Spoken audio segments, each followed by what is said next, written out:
Liftoff will start in T-minus 10 seconds. 10, 9, 8, 7, 6, 5, 4, 3, 2, 1. We have ignition. It's time! 15 seconds from Game 7 or from championship number 6. Jordan, open, Chicago with the lead! Behind the screen, Harper got a piece of it, it comes off. The Chicago Bulls have won their 6th NBA championship. Tying run at second, 2 out, Palmero over the head of Jenks. Uribe charges, throws, out! And the White Sox have won the World Series. To the far side around the 8-yard line to Hester. Under it and to the middle at the 15, to the 20, breaks free of the 25, to the 30, to the outside, 40, midfield, 40, 30 to the toe, 20, 15, Hester 5. Oh!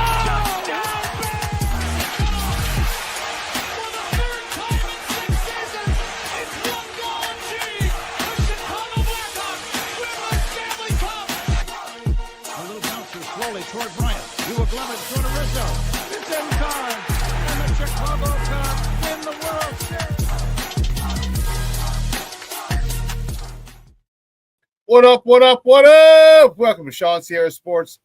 I'm your boy, the SuperBack, Shawn Sierra. Thanks for tuning in. If you're watching us on Facebook Live, well, then I guess you found us on Facebook. And if you're not following us on Facebook, what? Come on, go to Facebook, type in Sports Zone Chicago, click the like button, and now you're following Sports Zone Chicago. Simple. But wait, there's more. Go to YouTube. If you watch this on our YouTube channel, excellent.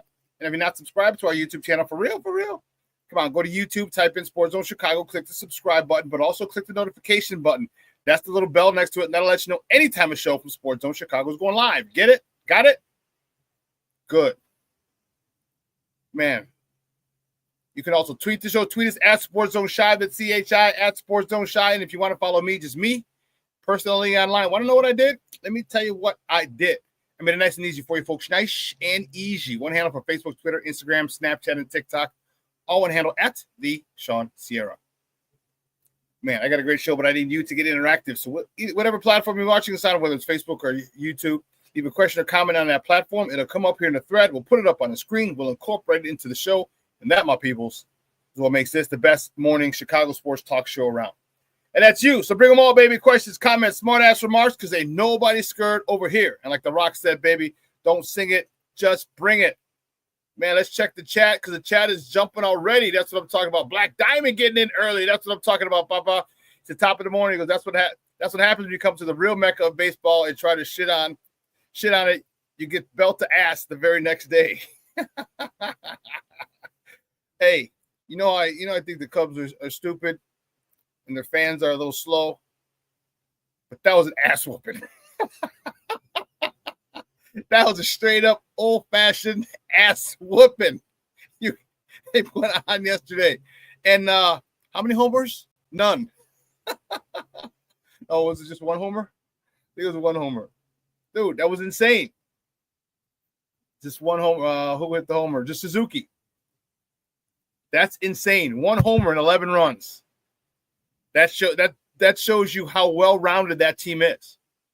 They put up an 11 spot, and only one home run. It was a solo shot. It wasn't a 2-run or 3-run shot. It was a solo shot. It was already 10-0. This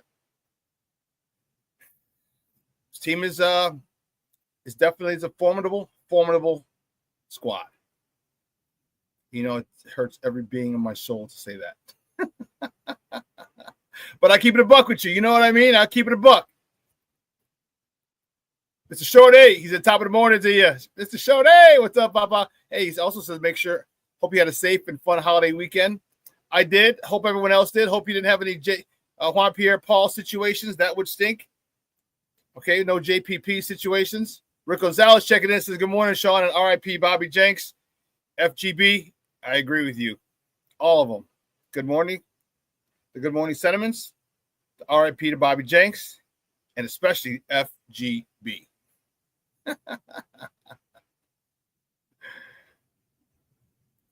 I think he meant to say saludos. My man Armando Emeterio Lara Jr. He says, Rick, he's got fat fingers. He hit the D instead of the S. Saludos, FGB. You're damn right, baby. That's the way to start the week. Sean Wall's in the house. Good morning on the House Music Monday, and thanks to SuperBack for the birthday wish yesterday. No problem, Papa. I appreciate it, man. That was a disrespectful ass whooping.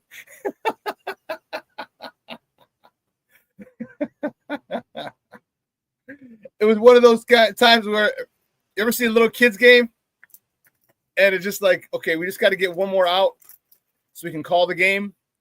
And the team just keeps scoring runs. Like, damn, we just need just get one more out and the game's over. They're up 12. They're up 14. The Cubs are on a mission. I'll tell you what. Much like I can't stand them jokers in their fan base, they are on a mission. They seem locked the hell in right now. Locked in. And going into the All-Star break, that is a good thing. Good thing. Because the Cubs are 7-3 in their last 10 games. All right, 7-3 in their last 10 games. Second best record in the National League, behind Los Dodgers. Second best record. What, the fourth best record in baseball? Yeah. There's only a couple teams hotter than them. As I said, 7-3. A couple other teams were 7-3. Seattle. Detroit sucks. Detroit. Miami. There's a couple 8-2 teams. The Trash Tros. I hate Houston. And the hottest team in baseball who's coming to the South Side. Oh, boy.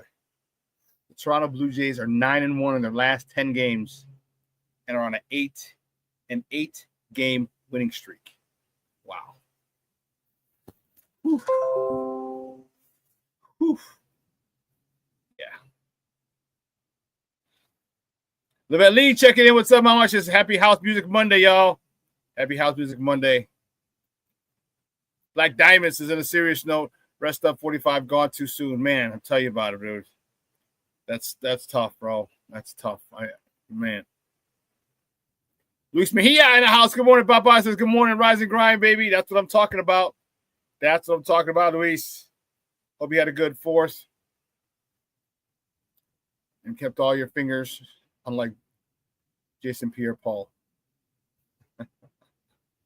Hey, listen, we got a great show for you at 9:30. My man Emilio Bucks is going to come on. We're going to talk a little baseball. We're going to talk about number 45. Big right-hander, gone way too soon due to cancer.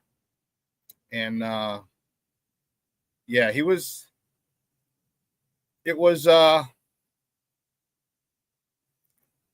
We knew he'd been having issues, all right? And we just didn't want to face the day. All right, that he would be gone so soon. 44? Man. Rick, you're a damn fool. JPP walking around with the shocker on his right hand.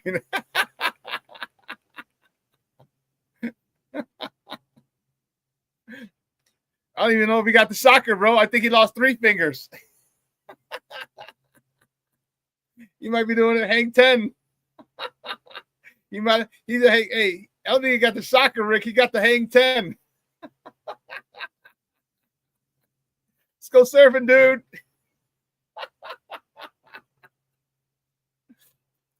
Oh man. You know what? Let me now you got me curious. How many fingers did JPP lose in the fireworks incident? He lost 2.5 fingers.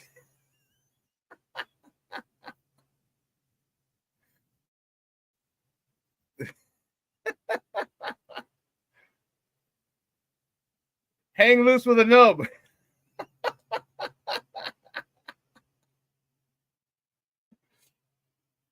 Hang loose with a nub.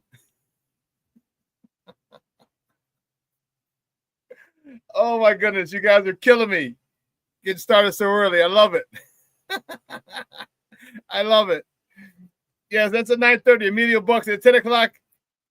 A good friend of mine, Jose Big-Z Zuazo from 606 Media is going to join us. We're going to talk kind of all sports. All right. He hosts True Chicago Sports Fan podcast. We're going to probably talk a little White Sox, a little Bulls, definitely some Bears. So that's at 10 o'clock. So we definitely have a great show for you. And I can't wait to get it started, get it crack-a-lacking. All right.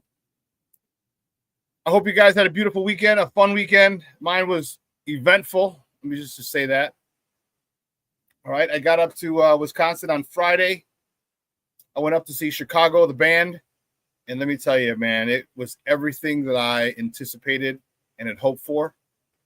All you older folks, you know the band Chicago. They got about a boatload of hits. They pretty much ran through all of them. They went off. They exited, and then they came back for an encore, and they did one song, and then in 25 and 624 was their last song of the night, and the place was rocking. It was great. Tell you, Milwaukee, you don't owe me a damn thing after that trip, boy. I was happy as a pig in slop. That was one of the groups I wanted to see because they're a group. All right, they got the brass, they got the bands, they got the trumpets, they got the tuba, they got the whole nine. It was awesome. It's real music back in the day growing up. Listen to my mom and my aunts would listen to that stuff. And yes, I said FGB. Rick, I did say FGB when I was up there. You want to hear something really funny? So as soon as I'm taking that 294 up there, as soon as 294 turns into 94. As soon as I cross the cheese curtain, if you've ever been, I'm sure you've been in Wisconsin. It has a little on the right hand side of the road. It has the state of Wisconsin. This is Welcome to Wisconsin. And as soon as we got in there, I'm like, FGB. And I thought of you, dog.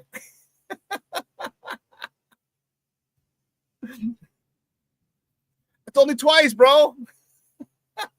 I'll get chastised.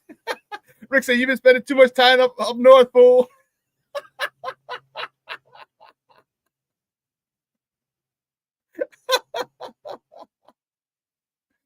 Hey, someone's got to class up the joint up there, all right?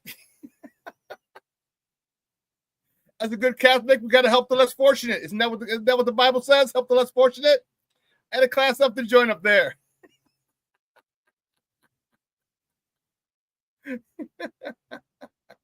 True that.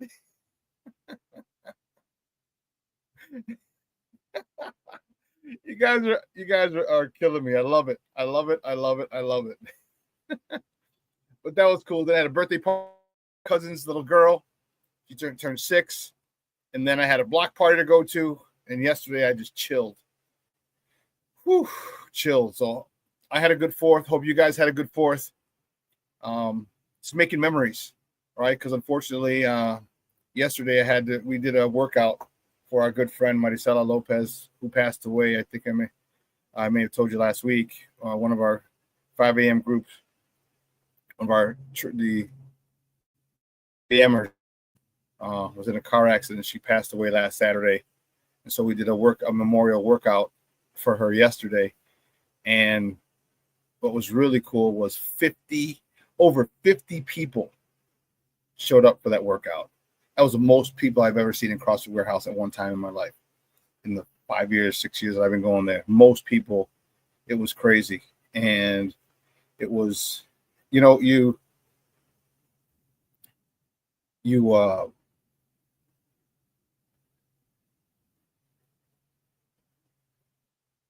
what I tell you? Let your loved ones know you love them because tomorrow's promised to no one. Man, truer words were never spoken. And it was just a great memorial to her. We were all in shock last week. And we just celebrated her. All right. She was She was a ball buster. I mean, we talk shit to each other at 5 a.m. in the morning, you know, and it was great. She was a phenomenal woman. Great friend. And just sad whenever you lose good people. You know, not that I ever wish anyone to die, but how come some of these assholes are still walking around? Okay? If I'm not advocating for anyone to die, but if God ever said, hey, do you have any recommendations? I got a whole list of recommendations of people for you. Stop taking the good ones. You know what I mean? She was 47 years old. 47 years old and gone way too soon. So I spent yesterday. So it was an eventful weekend for me. Kind of ran the gamut of emotions yesterday. I mean, all weekend. Happy up to see Chicago. Been a little sad yesterday, you know, in remembrance of our friend that we lost at CrossFit. So, but I had a good weekend, and I hope you guys did too. Man, Shawn, you ain't lying. He says life is getting shorter every day. Because, man, for most of us, we have a lot more years, a lot more days behind us than we do in front of us. A lot more days behind us than we do in front of us. Because I'd have to live to 108. Probably not going to live that long. So, but anyway, guys, let's get it cracking. Guys, you know how we do. The first segment of every show is called Top of the Morning. He won't come just when you want it.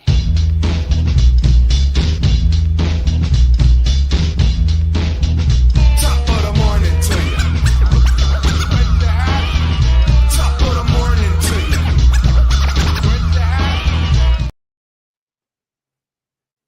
Yeah, let's see. Which way do we go? Which way do we go? Which way do we go? Which way do we go? Let's see. Here we go. The Cubs. All right, Cub fans, relax. I'll never say I don't talk about you guys. The Cubs open up a can of whoop ass on that candy ass. Woo! Cubs beat the Cardinals 11-0. All-Star reserve Boyd was on the bump. He got the win. He's 9-3 on the season. He went 5 innings, 3 hits of shutout baseball, 1 free pass, 9. He's been absent from school 9 times, Mrs. Bueller. 9 times. 9 strikeouts for Matthew Boyd in his 9th win of the season. Seiya Suzuki 2 for 5 with a double, his 22nd of the season. He also hit a dinger, his 25th of the year, driving in his 76th and 77th runs of the year. Nico Horner was 3 for 4 with a double, his 18th, and a triple, his 2nd of the season, driving in his 37th run of the season. And Kyle King Tuck started in the All-Star game in left field. He's 1 for 2 with 3 RBIs, 53, 54, and 55 on the season. Speaking of that, the Cubs All-Stars are as follows.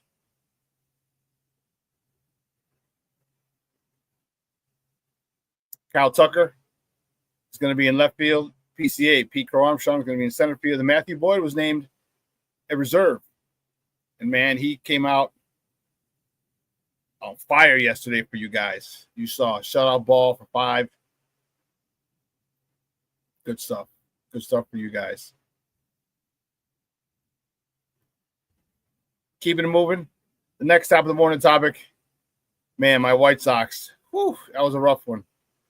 The White Sox, they fell to the Colorado Rockies 6-4. They took the series, but I wanted to sweep.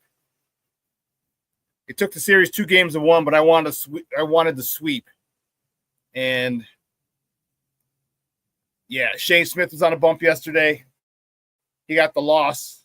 Maybe he was too hyped up from the news pregame. He got the loss. He's 3-7 on the season. He went 4 1/3, 5 hits, 5 earned runs, 2 walks, 2 punch-outs. Chase Mydroff was 1 for 2 with 1 for 4 with a double, his 6th, driving in his 11th ribby of the year. Colson Montgomery, after getting his first hit the day before, he was 2 for 3 yesterday, driving in his 2nd RBI of the season. And Mike Talkman was 2 for 5 with an RBI, his 16th of the year. It was the battle of the worst, the 2 worst teams in baseball, and the White Sox took them 2 games to 1. They should have had it, but that 5th inning, everything unraveled, and it was, man, all downhill from there. He couldn't come back from it, Shane Smith. And unfortunate. We needed a sweep. All right. We needed a sweep. That would have been perfect. All right. But unfortunately, we weren't able to get that. And what I was talking about, Shane.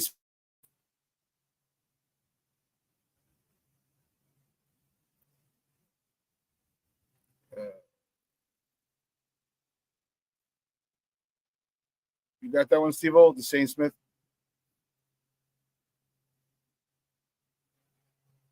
Shane Smith flyer? As we know, the All Star game is around the corner, and we have a selection. We know how big of an honor it is to be named to the All Star team, to go represent your teammates, your organization, your family, everything that you put into this game on the biggest stage is obviously a tremendous honor. All right, so with that, I'm extremely proud to announce the first rookie pitcher in White Sox history to be named to the All Star team, Shane Smith.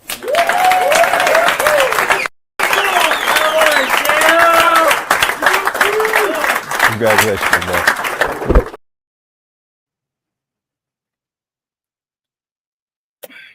That was the news he got prior to the game.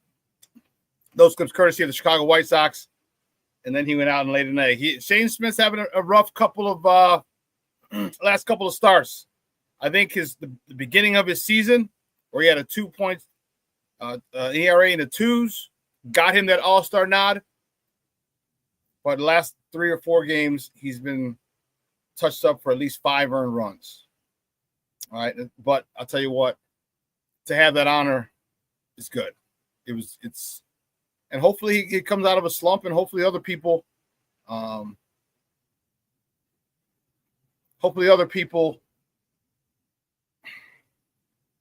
pick up their level of play. You know what I mean? Hopefully other people pick up their level of play, and that'd be great. We got to start winning more series, okay? And maybe that inspires people. Maybe it does. Maybe that inspires people. Maybe seeing one of their teammates inspires people. Okay? And it should.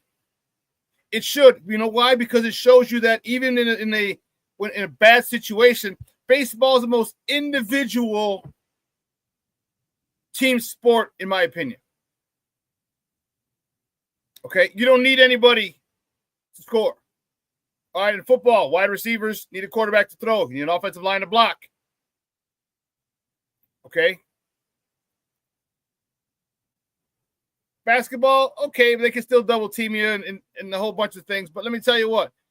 It's just you and the pitcher. You and the defense, really, in baseball. So you can still have a good season in the midst of chaos. You don't believe me? Ask Andre Dawson. Won the MVP with the Cubs. I believe they finished in last place. Okay? You can have individual success in baseball despite the fact that the team isn't doing it.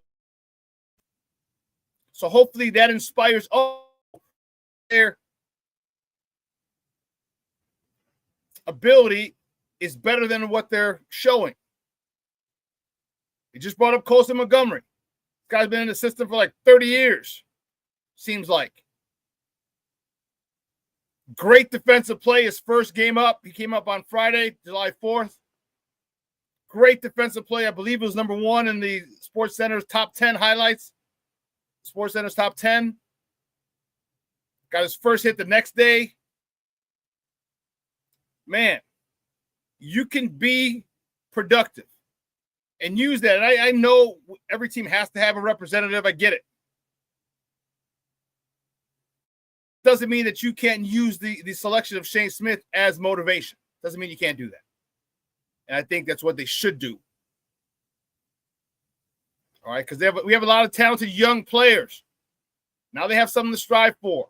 And you can see he's a Rule 5. He's the first rookie White Sox pitcher ever to be named the All-Star. He's a Rule 5 guy. Like, nobody wanted him. Nobody wanted him. So that alone should be able to inspire his teammates. Say, hey, I can play better. Let me focus on my game because I can play at that. I should be able to play at that level or level that I believe that I can reach. You know what I mean? Because the more people on the Sox that play and get inspired and play to the max of their ability, better this team will be as the year goes on. That, my peoples, I can promise you.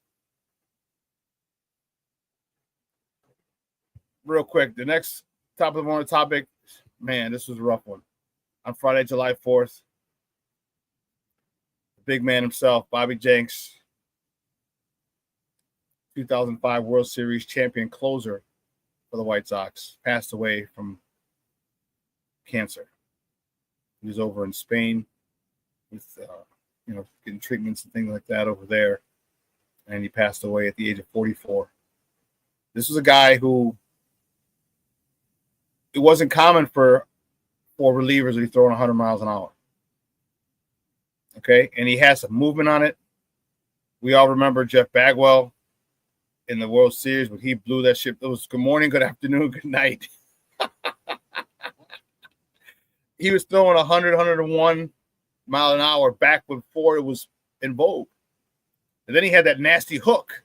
So if you're sitting there waiting for that 100 mile an hour fastball, here comes the hook. You're out leaning in front, and now you've got no power, and you're just stuck. He got the final out in the World Series, and it's a shame. It's unfortunate. You see a lot of the people. This is the 20th year. It's unfortunate. I believe next weekend they're having the reunion at Sox Park, and for him to be unable to make it. I know a lot of guys were hoping. I know he was hoping he at least would probably have been able to try and get there, to celebrate. The Sox did something they hadn't done in 88 years, in 05, and he was a huge, huge part of it. So rest in peace, Bobby Jenks, from all of us Sox fans. Man, it was that 05 season was magical. Wire to wire, first place. That's what we're talking about, wire to wire. So, and then keeping up the last top of the morning topic before we go to break, White Sox welcome the Blue Jays, the hottest team in baseball. 9-1 in their last 10 games. They're riding an 8-game winning streak. They're coming to the South Side for a 3-game set, not a 3-game set. What are you doing? See, when you got fat fingers.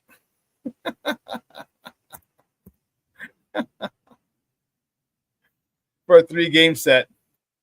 First pitch is at 6:40 p.m. Central. You can catch that game on Chicago Sportsnet or listen to it on their flagship station, ESPN 1000. The probables for that game for Toronto, Jose Barrios, not Joss. I'm telling you, my goodness. Who's the guy who prints this? You get fired. Oh, never mind. That's me. Sorry.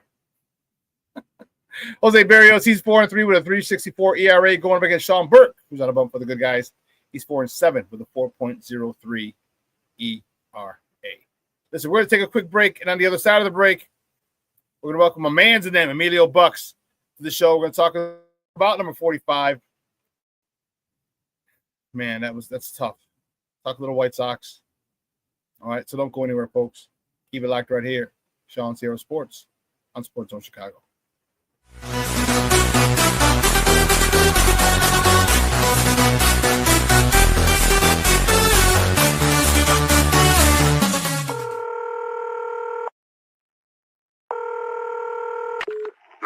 Operator 901, where's the emergency? 127 Brymere. Okay, what's going on there? I'd like to order a pizza for delivery. Ma'am, you've reached 911. This is an emergency line. Large with half pepperoni, half mushroom. You've called 911. This is an emergency Do you line. know how long it'll be? Okay, ma'am, is everything okay over there? Do you have an emergency or not? Yes. And you're unable to talk because... Right. Is there someone in the room with you? Just say yes or no. Yes. Okay,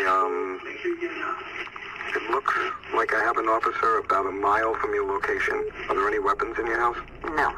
Can you stay on the phone with me? No. See you soon. Thank you.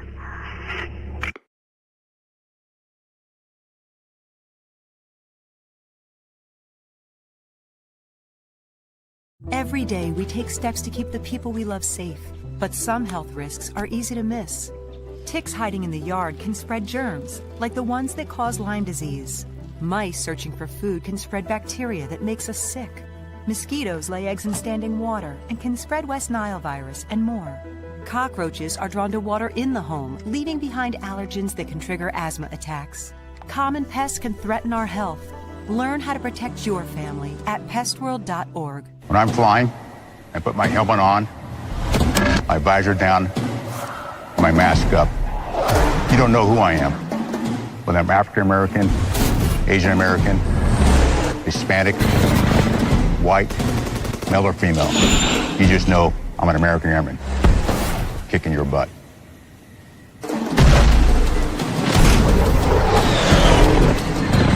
I'm General C.Q. Brown Jr. Come join us. No, I don't know though. I'm scared. I mean, you're so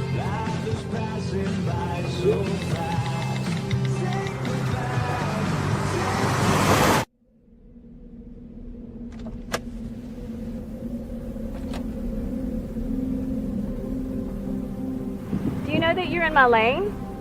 No, not at all.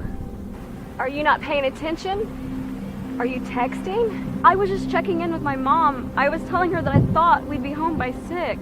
It's okay. There's enough time.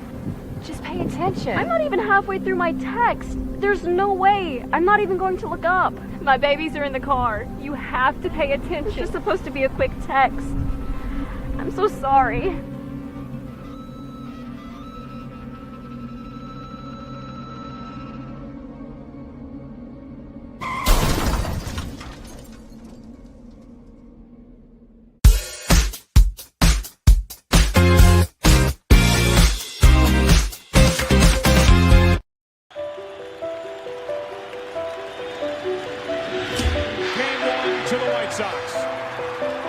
One thing about Bobby, I saw him throw first day of spring training. I said, this big man over there, like, who the hell is that? First day, throwing gas. He gone. Gas. Scouts will tell you the best pure power in the majors comes out of the right arm of Bobby Jenks. It had him as high as 102. And Bobby Jenks has tied a major league record, retiring 41 consecutive hitters. Unbelievable. As a teammate, here's the best. Bobby earned his stripes. Ended up the last one on the mound in October that year. You play for the love of the game, the joy of it. It's what I love to do. I'm playing to be a world champion. And that's what I wanted to do from the time I could pick up a baseball.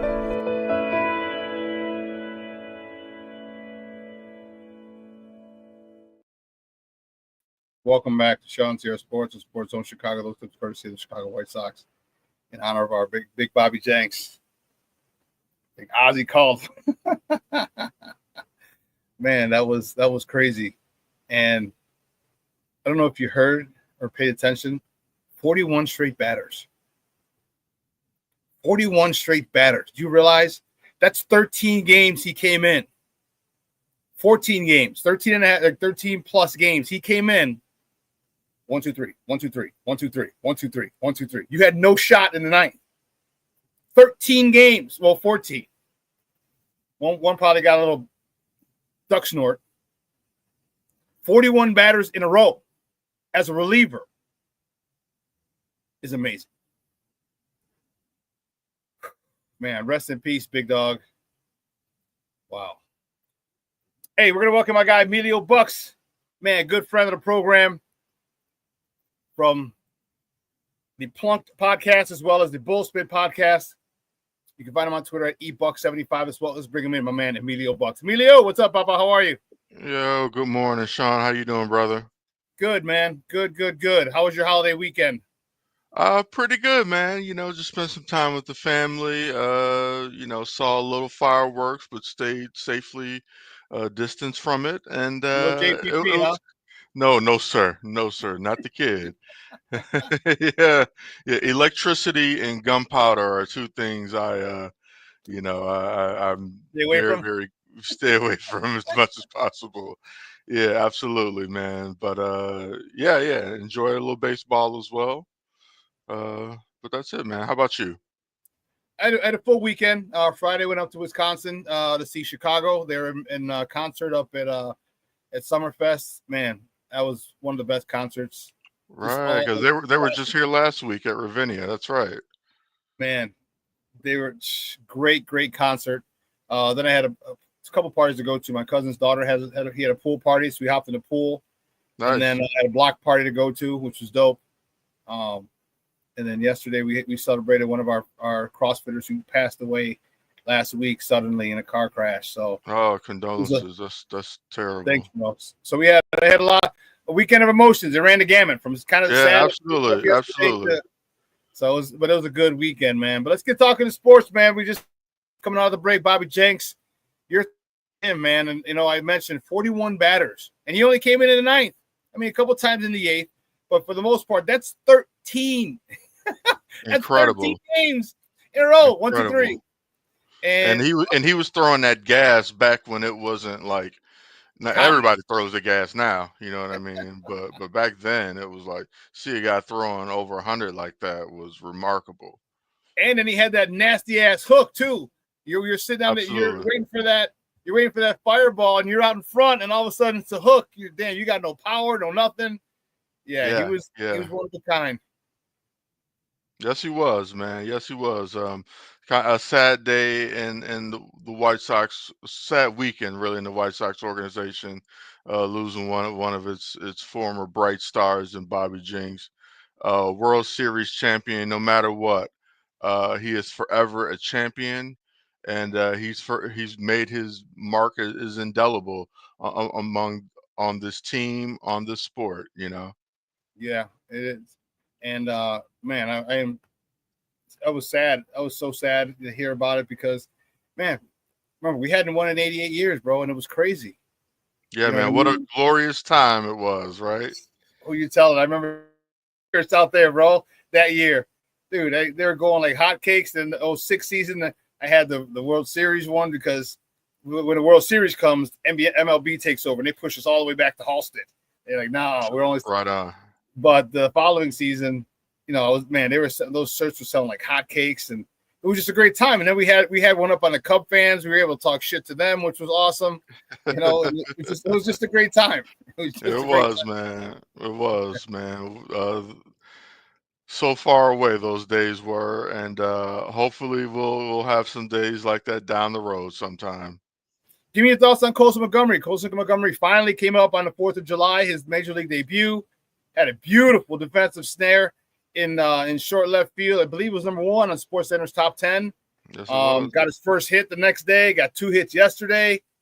Got 2 ribbies over the weekend. Talk to me about this guy. Because there was actually some concern. Like, man, how are we going to get Colson up with Tim Anderson when Tim Anderson was still here? Like, how is he going to be able to come up in the majors? Because we still got TA.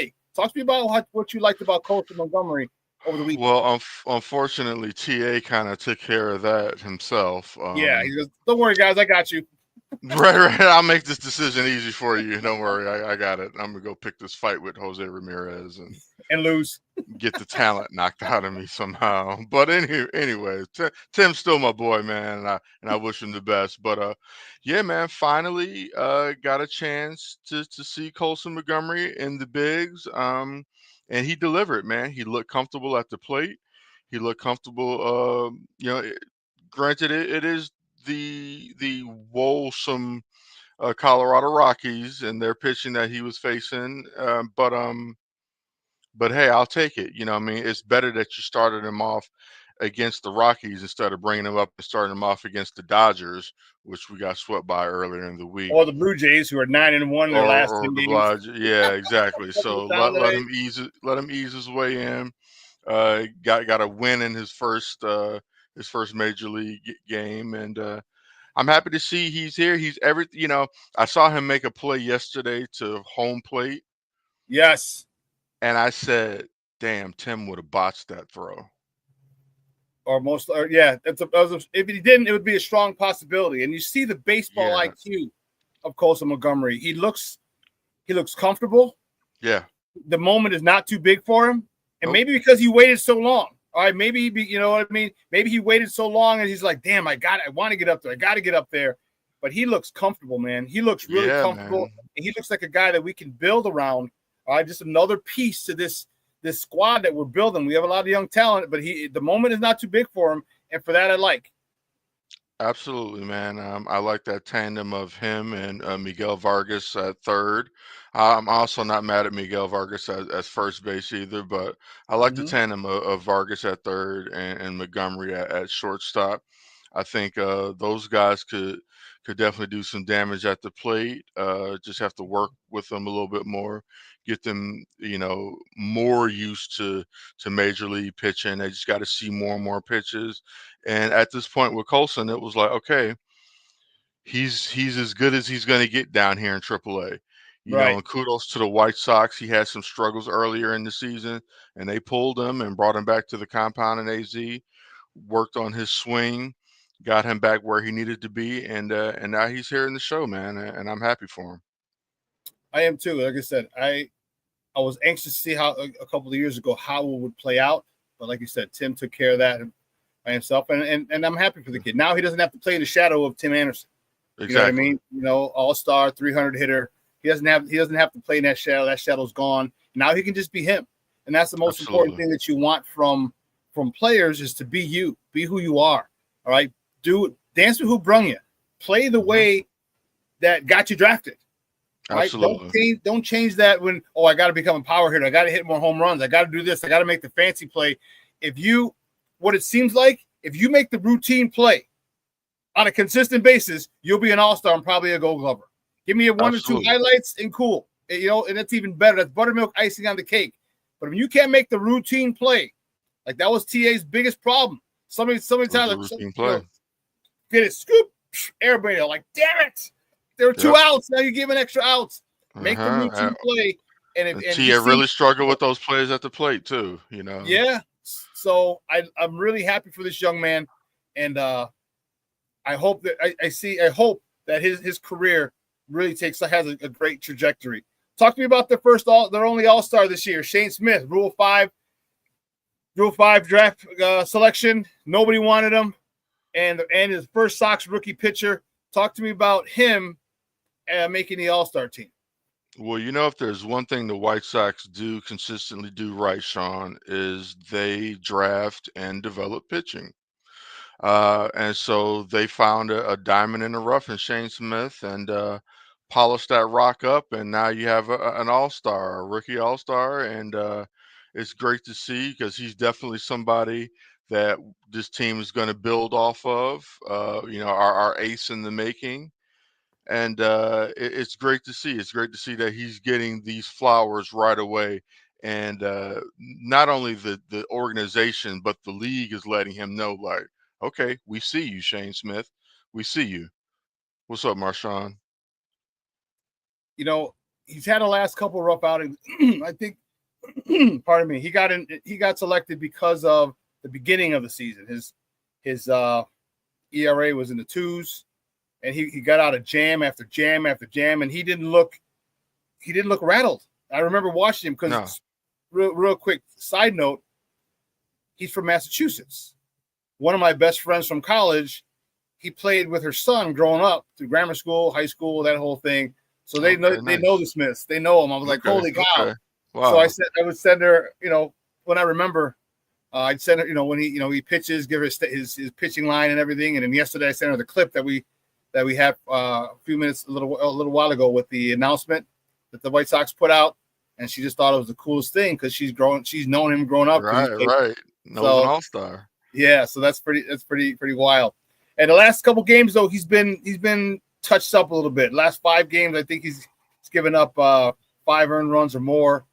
What do you think he needs to do to settle down to get back on the track that he was to start the season?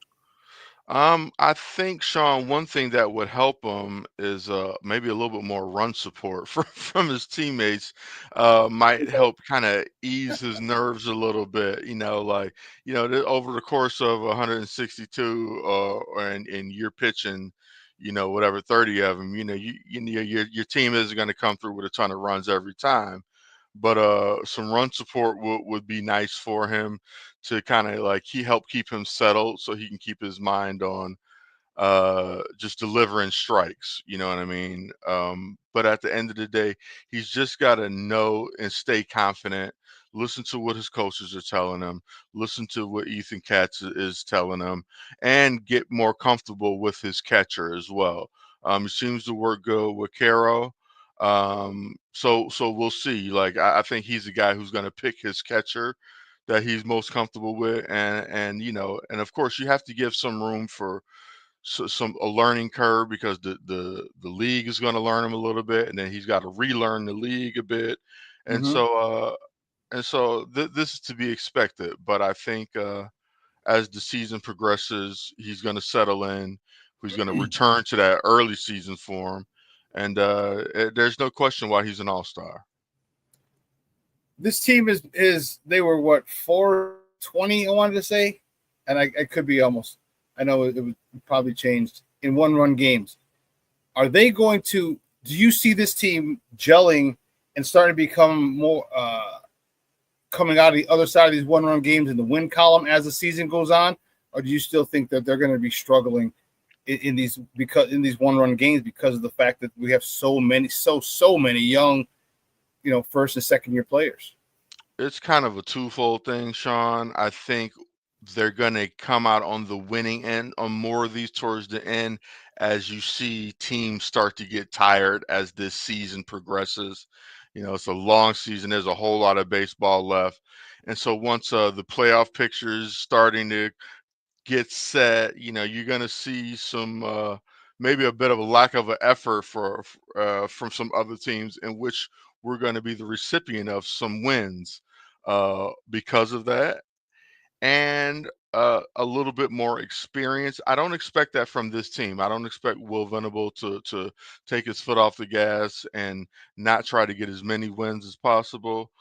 Between other teams tiring out and this young team just kind of learning how to win a little bit more together, I think they're gonna come out on top of some of those games towards the end of the season.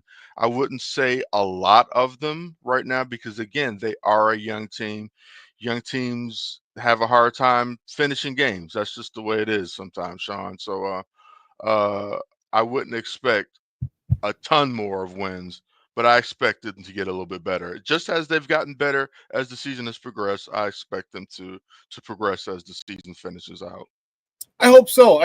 You know what, and I think I might be a little more optimistic, maybe because I'm more of a homer and you're more of a realist. But I do think that this. I am definitely a realist / pessimist. I'll take the pessimist label. I'll take it. I just think cautious. that these close games, like you talked about, experience, and the fact that they keep bringing these kids up, like you grow together. You know what I mean? I remember when I was at Sox Fest a couple years ago. Remember the last time they had it to the public and not at the Remoa Theater? Frank Thomas was in one of the auditorium halls, and we were speaking, and he said, "This is with TA, Yo-Yo, Eloy, and those guys." He goes, "Put them in Double A together." He said, "Put them in Double A together." He goes, "And move them up together." He says they need to learn how to play, all right, with each other from now. He says, so when they get to the bigs, there's no adjustment period. All right, They get to the bigs, there's a chemistry there. And I think you start to bring Kyle Teal, that youngster can rake. All right, Carroll, youngster can rake. Yes. All right, Chase Madraw. All right, the kid's not gonna, I don't think he'd be an all-star or perennial all-star, but the kid's got a baseball IQ that's he will be a great middle infielder, middle infielder for absolutely. And so you start bringing these youngsters in, and they start to gel. And I think the biggest thing to me, and I was sad not sad, but a little annoyed with the hire. But give me your thoughts on the manager, because you mentioned him earlier, Will Venable. Give me your thoughts on how he's doing and how he's keeping his foot on the gas with these youngsters and instilling the fundamentals. We see a lot of fundamentally sound baseball with this team. Can that be sustained for the rest of the year? I think so. I think Will Venable has this locker room, and I think these guys are on board with what Will Venable is putting down. And you see it night in and night out. It doesn't always come out in the form of wins, but you see it in the form of effort. and we haven't seen effort and making the right play like this in a few years from this team. And we've seen more talented teams Right. than this one not be as smart as this young team that we have right now. And I give so much of that to Will Venable. I got to give it to Chris Getz for picking the right guy. He picked a good teaching manager. You don't need a guy who's ready to win right now. You need a guy who can develop and teach now, and a guy who can be fluent with his lineups, getting these young guys in and out of the lineup, up and down from AAA, and he's finding playing time for all of them. And I give so much of that to Will Venable. I was on the fence about the hire. I'm like, who the hell is this guy? But like he's doing his thing. I like he's got a good demeanor. Sits there with his Ray-Ban Wayfarer shades in the dugout, and he's calling his shots. And he seems like he respects the other guys who've been there longer than him.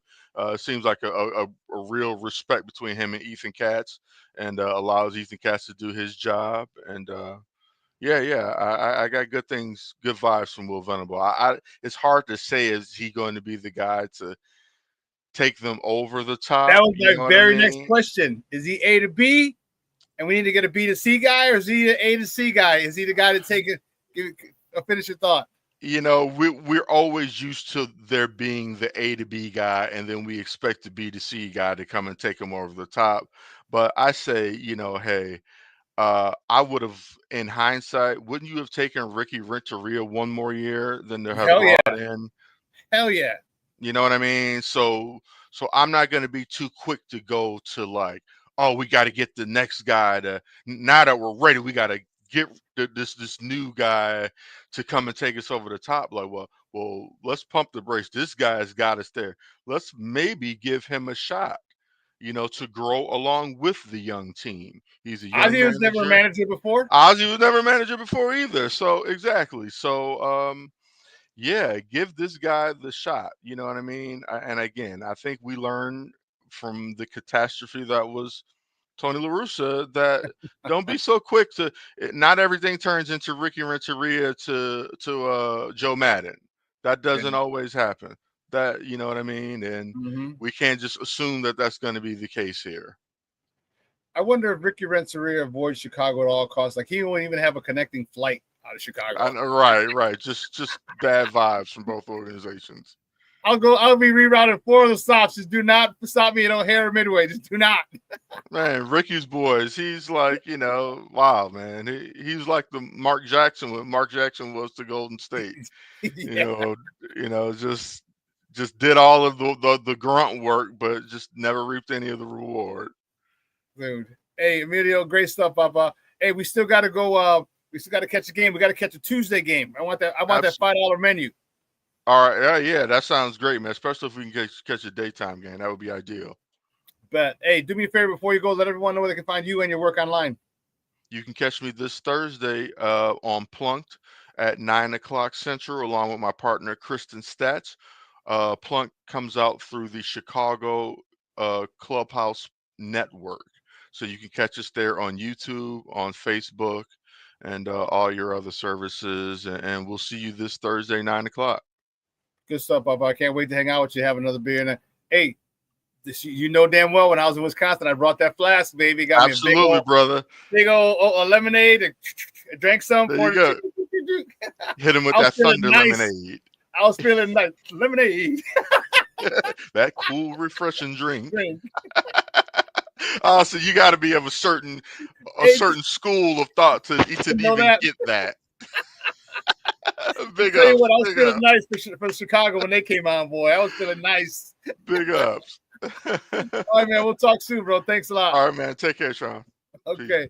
Guys, that's Emilio Bucks from the Plunked and also the Bullspit podcast on the Chicago Clubhouse Network, talking White Sox with your boy. If you know that lemonade, that cool, refreshing drink. He just took me back on that one. That's awesome. And we're going to take a quick break. And on the other side of the break, we're going to welcome my mans on the 606 media. Big Z himself, Jose Zuazo, is going to join us. We're going to talk a couple of things. We're talking a little White Sox. We're talking a little Bulls. We'll talk some Bears with them as well. All right, so don't go anywhere, folks. Keep it locked right here. Shawn Sierra Sports on Sports Zone Chicago.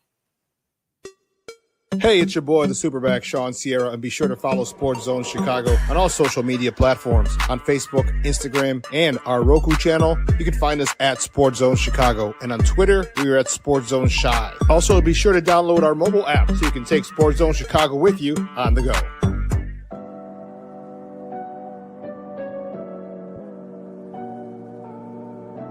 How do you take care of your mind health? For my mental health, I meditate in the mornings. I have my dogs. They're the best. I just find ways that help me just relax. Finding things that make me happy, like being close to my family. I meditate a lot and read books. I have hobbies outside of the game. Yeah, I'm able to switch off. I'm able to turn my brain off from the game of basketball. Your mind health matters. Your mind health matters.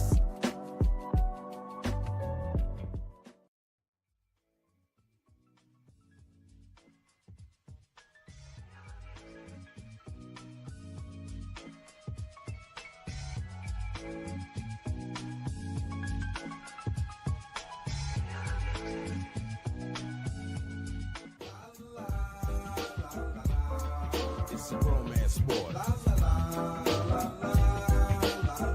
What? It's a romance sport like that. Your Marine Corps' way of life is to defend the American way of life.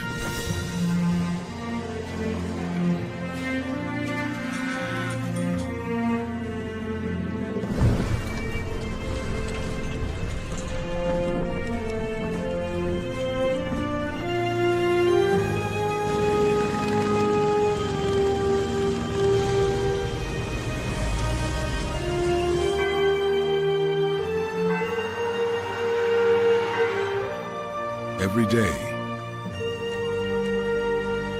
no matter where we serve,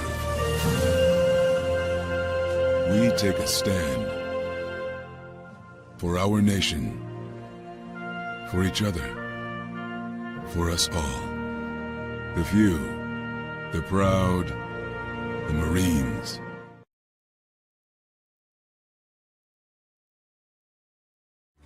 Every body in a work zone is someone's somebody. This is my mom. She works for KDOT. This is my dad. This is my mom. This is my daddy. This is my sister. This is my daddy. This is my son, Scott. He was killed while working in a highway work zone. When you drive through a work zone, drive like a life depends on it. Because it does.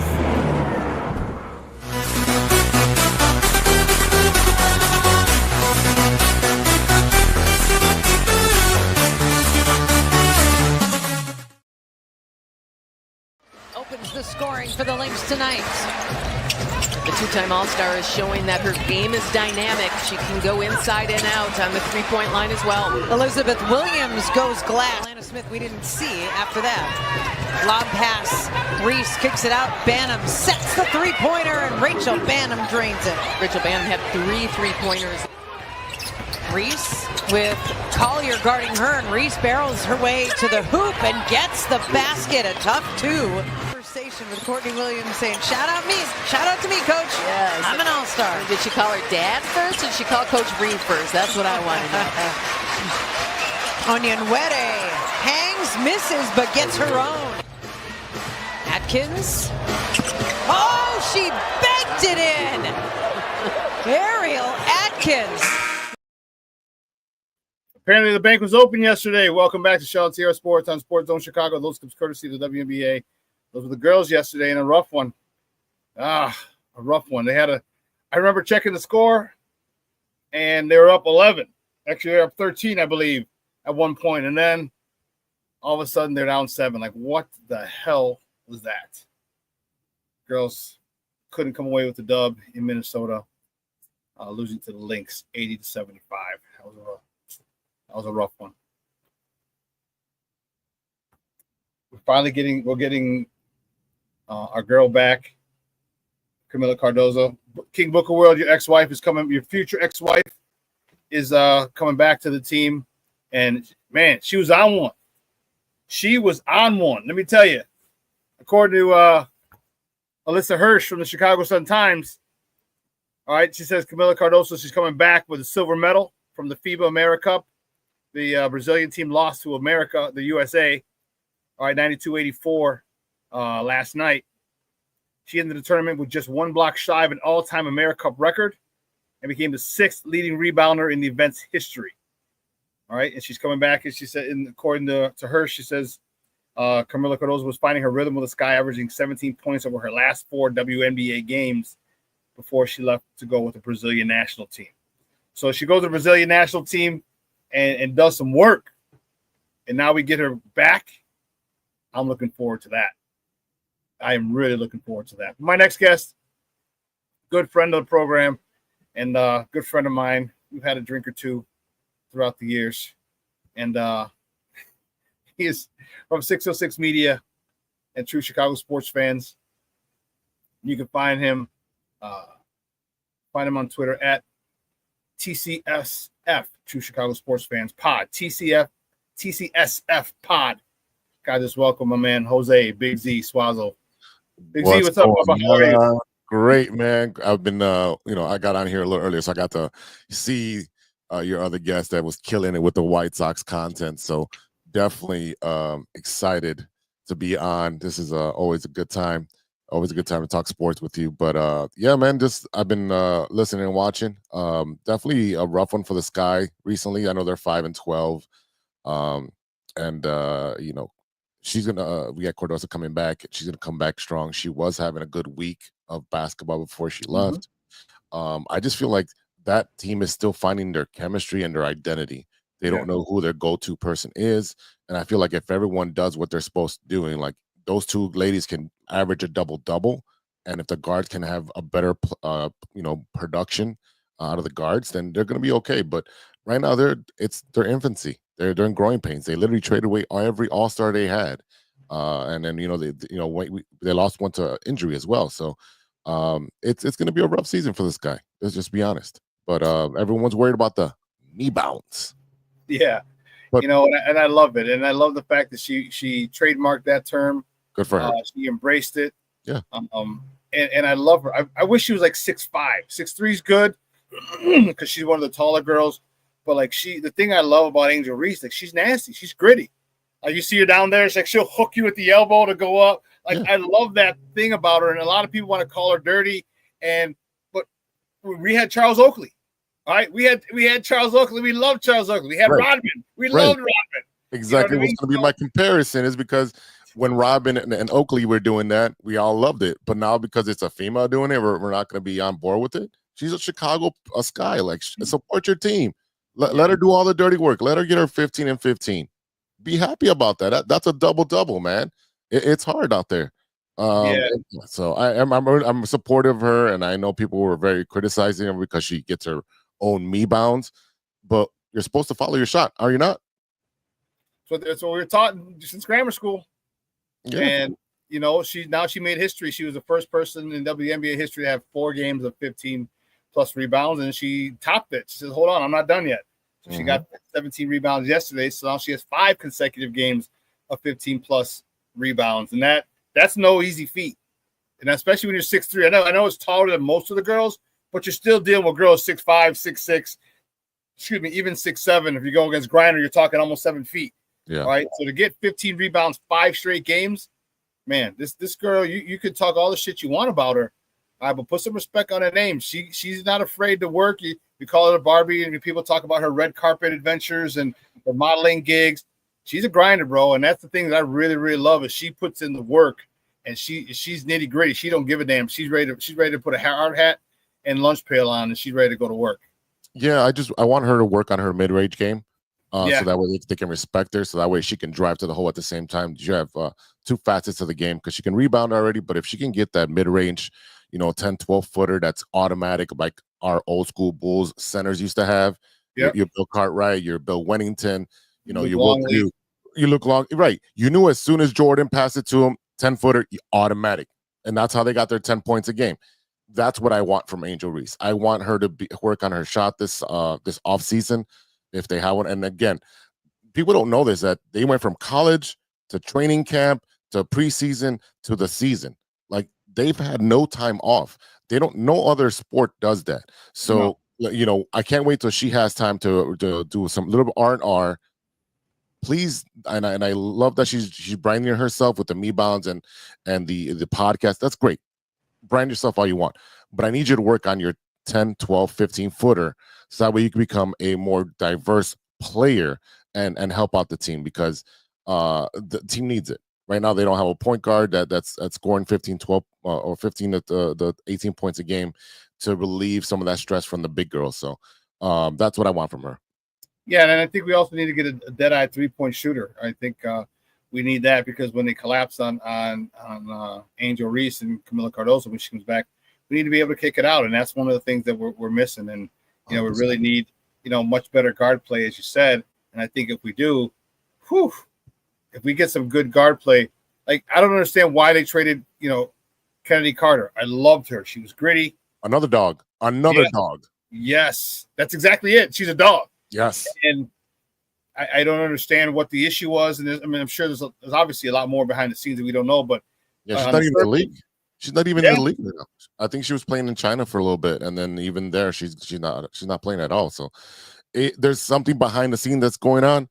But on the court, I loved her. And I would go to the Sky games and I would see her play, and I'm like, ooh, she's a dog. And if she gets rolling, she gets hot, forget about it. Unfortunately, something's going on behind the scenes that's preventing her from being on the court. But I agree with you. They need more guard play. They need somebody that can spread the floor, that can shoot the three. They need a couple of those players. They're missing a lot of players right now. They do. So it's fun, and I love supporting them. I love watching them. I bought my league pass last year, bought it again this year. So I don't want to hear people say, the girls need to make as much as the men. No, they don't. No, they don't. No, they don't. Go support your team first. Go support, because there's not a lot. We need more women there to support your team. That's how they get paid. That's exactly it, and that's why when I have arguments like, how many Sky games have you been to? Exactly. Do you have a T-shirt? Do you have a hoodie? Do you have a hat? No, huh? Okay, but you still want to talk shit. Okay, go support. So I've got my season pass last year, this year, and I'm definitely I want to get one of those black Chicago Sky shirts. That'd be dope. So it's gonna be cool, and I love, and they're fun. They're really fun, and she's the thing about Angel is she's entertaining because she's polarized. Well, not just because she's entertaining and she's polarizing. Because you're expecting a double-double, you're expecting her to trip someone, you're expecting her to, a marginal moving pick. All right, and then these girls got to stop the flopping too. Like stop. All right, you're not running into a 280-pound brick wall there. All right, relax. Yeah. All right, this isn't Rick Mahorn setting a screen. Okay, this ain't Angel Reese. All right, stop with the and flopping. But they've all watched LeBron grow up, so what do you expect? But I digress. Yeah, I love it. I love the excitement, and I love the star power. And the way all eyes are on Angel Reese, and she knows it. She embraces it, and just keep playing, ma. Keep playing. That's all I gotta say to her. Definitely, she's got to keep playing. Switch the topic. Let's stay with basketball. Stick with basketball. All right, we're going to stick with basketball, which means we're going to talk about our Chicago Bulls. And recently they drafted a couple players, Noah and Singage and Rocco Zagarsky. Zagarsky. One player from Germany, one player from Australia. So they continue to go with the worldwide basketball, drafting or diverse players. I really wanted what's his name, Queen. Yeah, Derek Queen. Yeah, that's who I wanted, because that would have been great. He could have been sponsored by Dairy Queen, and he could have had so much, like when we had Mac, he didn't get a Big Mac deal. Come on, just missed the opportunities there. No, but I just felt like that would have been a better fit. He was more NBA ready as a moment. I feel like these two players that they drafted are going to be one of those developmental projects, right? I did say I saw Noah take an alley-oop from that 5'8" guard this morning, watching a little bit of clips at the Advocate Center. Yeah, so it was at the Advocate Center, one of the practice. It was a nice little alley-oop, but the guy's 5'8". I don't know how you're gonna make the team. I can't remember his name, but the Bulls are the Bulls. They're gonna stay stuck in the middle. They don't know what they're doing. I agree with you. They're stuck, And AK told us, he's like, they're happy with my job. We're making the playout, the postseason. We got to play in the last 3 years. We're making a postseason. Asses are in the seats. If you're a businessman, what more do you want? Asses in the seats. Look who the owner is, right? Yep, it's exactly what. The family. So let's just, because I worked for both Jerry and Michael. So at the end of the day, it's are there assets in seats? Are people enjoying when they go to the game? Check. Experience, check. yes. Mm-hmm. Okay. So there was an interview where Jerry said, if you don't have to win a championship every year, you don't have to go to playoffs every year, but if you give them that little glimmer of hope, people will come back. That's what they're doing. And they do it to every single year, Chicago. They do it to us every single year. Oh, the Bulls start off rough. They go on a winning streak. Oh, Giddey hits a jumper, and everyone goes wild. That jumper cost us that #1 pick. Yeah. Like Red said in Shawshank Redemption, hope is a dangerous thing. It sure is. And that's why we you should have said it's a profitable thing. It's a profitable thing. For them, yeah. For them, yeah. But it's not going to change until people stop going to the games. I remember when after the Jordan era, which was the baby Bulls, people didn't go. I would go just because I can get, front row seats for $60. Yeah. I would sit right behind the bench talking to the rookies, Tyson Chandler and Eddie Curry and all those guys for $60. That was a great time, But at the same time, I knew what the team was. I knew there was going to be a huge turnover. I knew there was going to be a huge dive in fandom. That's what needs to happen. When that started happening, then you had John Paxson take over, and they started drafting well. They started drafting gritty players that are from proven organizations. When I mean organization, we're talking about colleges. You had your Kirk Heinrich. Everyone loved Kirk Heinrich because he's a coach's son, so he's going to work his butt off. Ben Gordon, matured into a great shooter for us. VG7. They just, there was a couple mishaps in drafting. I don't want to go into that because we could have had Dwayne Wade and everybody else. But the Bulls are really going to be stuck in the middle until they change the way of running their organization. It's very similar to the White Sox, where we're running the same exact treadmill and expecting to be, climbing Mount Kilimanjaro. It's not going to happen if you don't make changes. I like what the White Sox are doing. We'll get into that in a little bit, but the Bulls they just gave everyone an extension for sucking. I don't understand that. On a DL. That's all it is. When you gotta do shit on the DL, some shit's wrong. It's wrong. Because otherwise you want to say, hey, we extended such and such and such. No, that shit was on the DL. They found out about it by accident. Like, whoa, hold on, what? This is the kind of way that they do business. Is just shady shit, and that's not cool, man. As a paying fan, come on, man, that's unacceptable. It really is unacceptable because it was like you said, it wasn't a deal. It wasn't a public press release.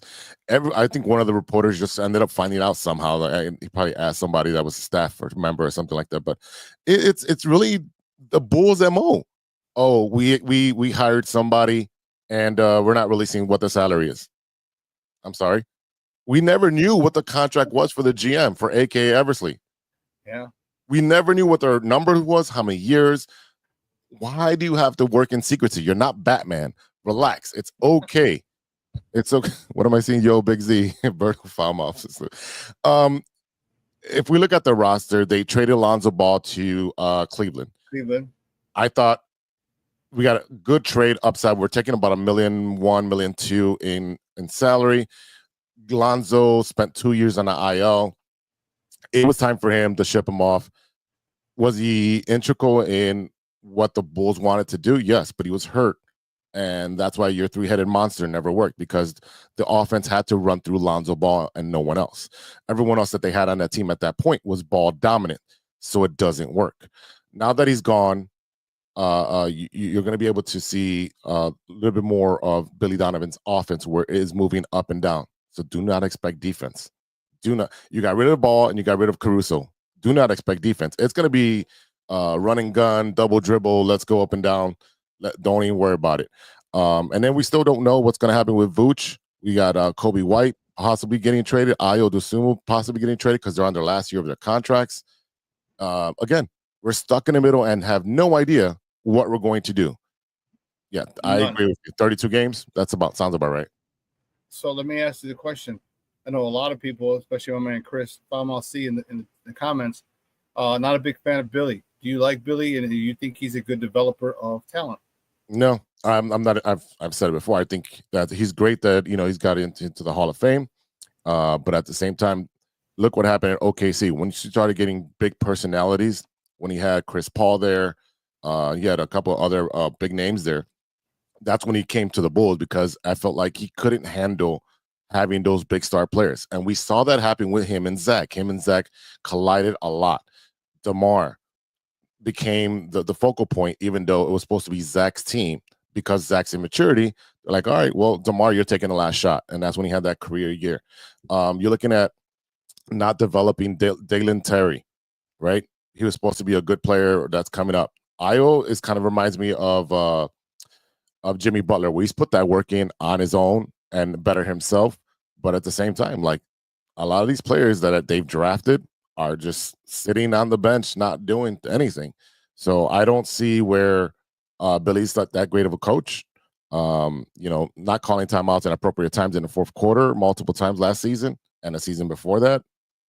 I don't know. There's for me, he doesn't do it for me, and I think they could have gone a better way with him. Okay, so you're in step with Chris. I see. I'm okay with Billy. Okay. I'm okay with Billy because we've seen development in Kobe. We've seen, and contrary to, we've seen development in Dalen Terry. Now he's not nowhere near an all-star, but he's given us some minutes. We've seen development in Julian Phillips. All right, we've seen development in some of the younger guys to where they're in and they can contribute.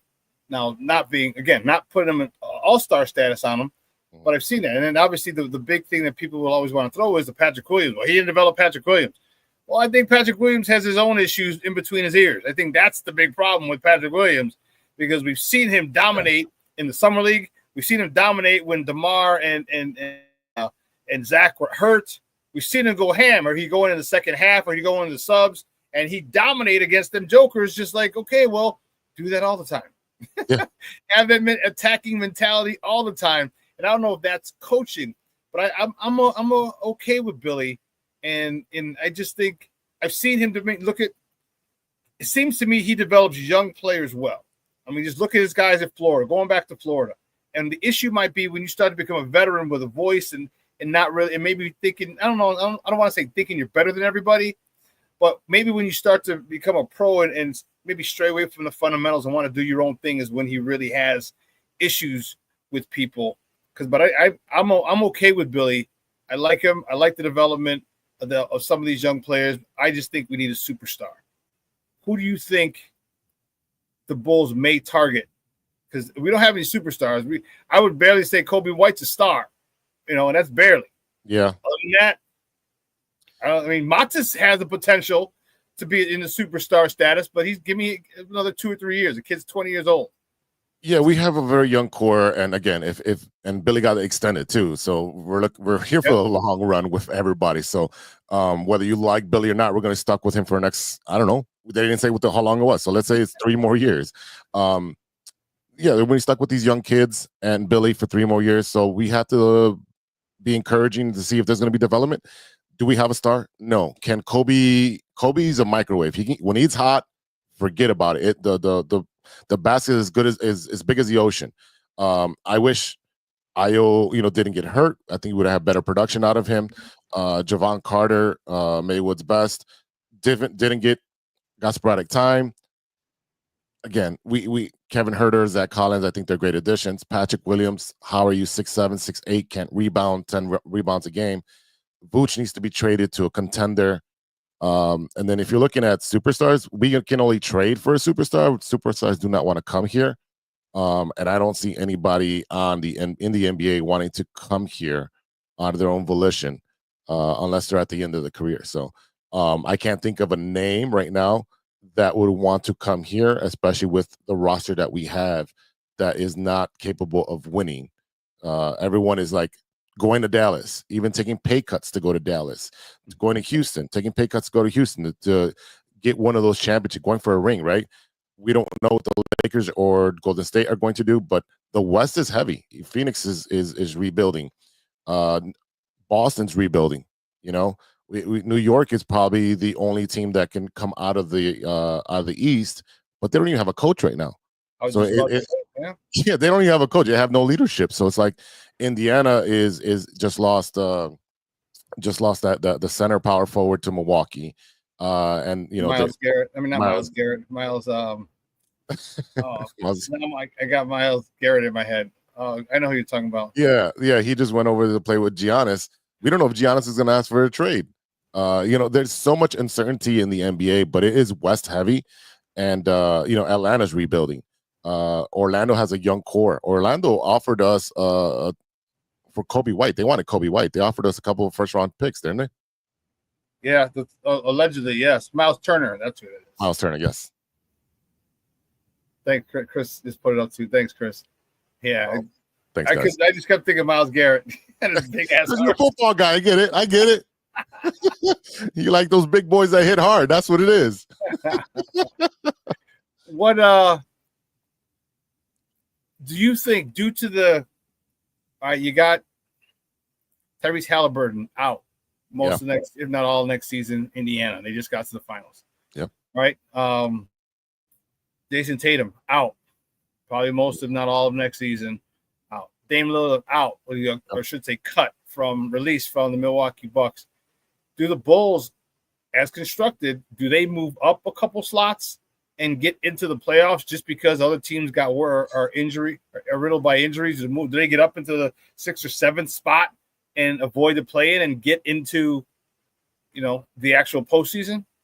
I can see them doing that, where they can go on a small run, because the East is going to be so decimated with injuries. You got 3 main studs that really went down with the same injury. And I think I was watching a podcast with Kevin Garnett and who's the other fella on the Celtics? Paul Pierce. Yeah, they were talking about that these injuries may be due to the fact that they're just doing walkthroughs in practice, and they're not practicing hard on a day-to-day basis. And so what ends up happening is that because you're trying to go from 0 to 60 during a game and not practicing that way during practice, that, you know, you get these injuries that are happening to the players. That was their take on it. So because we don't I think our practices, and I've seen like videos of our practices, and they do go pretty hard. I can see the Bulls being a 6 seed. I can see them being a 7 seed. We're very guard heavy. So if we're able to move the ball and shoot it and play with that West Coast offense where we're running and gunning, yeah, I can see them going on a run, you know, 9 games of getting ahead of people. But at the same time, you know, and we don't have any bigs if they trade Vooch. And I don't think Vooch plays that big, because when he plays one of the elite bigs, he disappears. And Patrick Williams is, we're going to find out what Patrick Williams is this year, because if from my taste, if he can't produce this year, you've got to get rid of him, even if you got to eat that salary. Yeah, Patrick Williams is the biggest bust in a while from this organization. He was their first overall pick, and that was, you know, that's probably the only reason he's still here. He was their first pick, loyal to that pick. They gave him a second contract. They just gave him a second contract with nobody bidding on him. I didn't understand that. He was a restricted free agent. Let him see what the market is. Once you see what the market is, all right, if you want to keep him, pay him a little bit more. Give him an extra year, whatever it is. But there was no market for the kid because no one made an offer. And this is the thing the Bulls do. Remember Cristiano Felicio? Yeah. $22 million.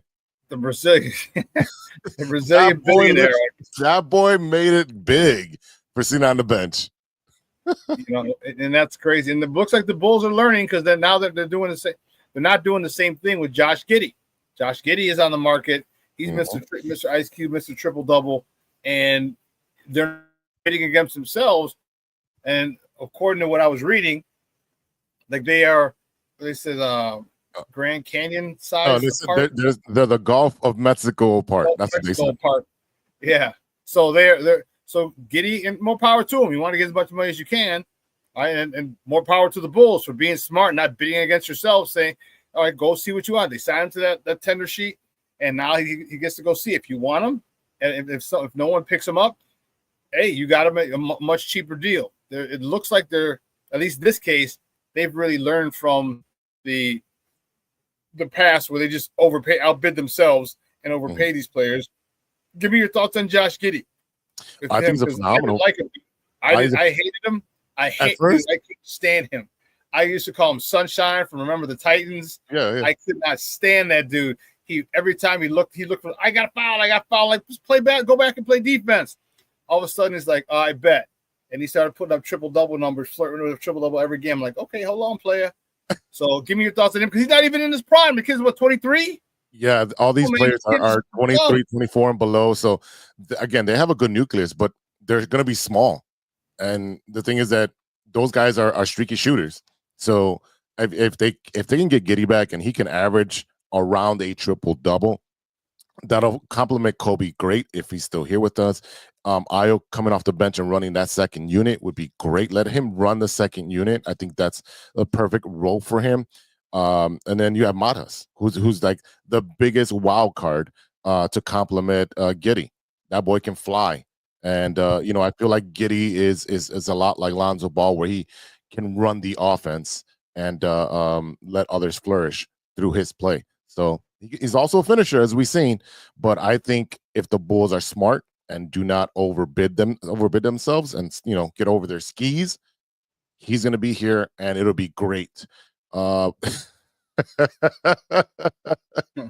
agree. Pat, yeah, the Paul. Remember the Paul? Stacey keep calling him the Paul. I'm like, no. Yeah, no. So I really think if they can build around him, if Giddey's going to be that player, we have to see that. How many times have we seen Bulls players that we've drafted go somewhere else and flourish? Larry Marketing went to Salt Lake City and was an all-star. Right, Daniel Gafford just got another concert contract in Dallas. Yeah, and became a champion, right? Buckeyes up in Milwaukee, Bobby Portis. Championship. Yeah, Bobby Portis, right. You've seen these players that we didn't develop correctly go somewhere else and be like, oh, you're a dog. All right, cool. We love to have you over here. And, Tyson Chandler had a second breath of a career going over to Dallas and playing with Dirk, winning a championship over there. Again, like Bobby Portis going up north at the right time, because they were hungry, all those young bucks up there. So we've seen it. We've seen it where some of our guys go out there and do their thing. So I think right now what the Bulls need to do is be patient and see what the price is for Giddey. And I'd say let's keep him. I like him. He's really changed my mind a lot. I'm a big fan of Giddey. And he's great size, 6'8", 6'9". He ain't no small guy, which is probably one of these that helps him get those double-digit rebounds. And he's good on the break. I'm a big fan. He turned me around. I'm telling you, he really changed my mind on him, because I just did not like him initially.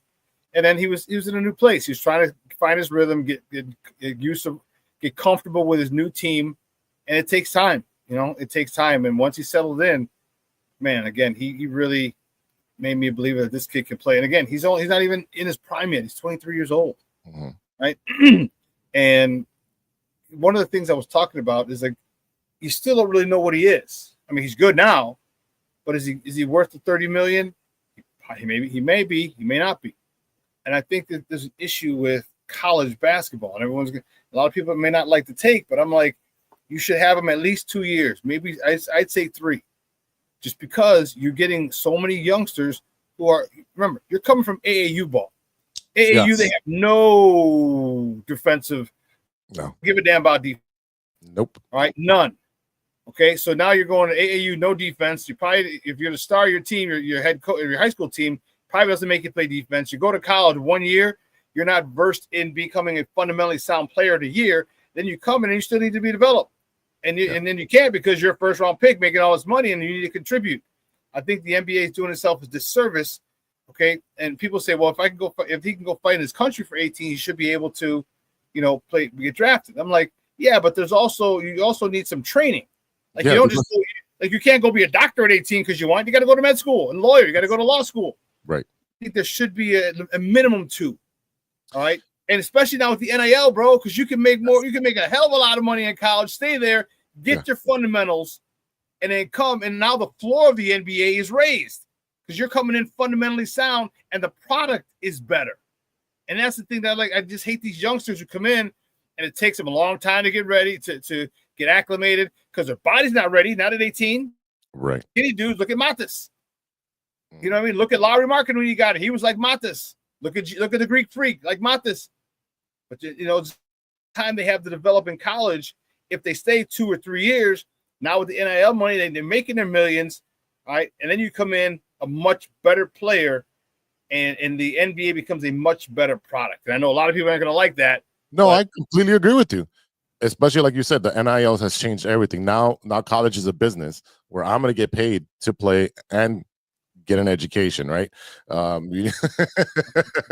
So I mean that is exactly what it needs to happen, because you got to treat these players now as a business, because you're paying them to come to your school.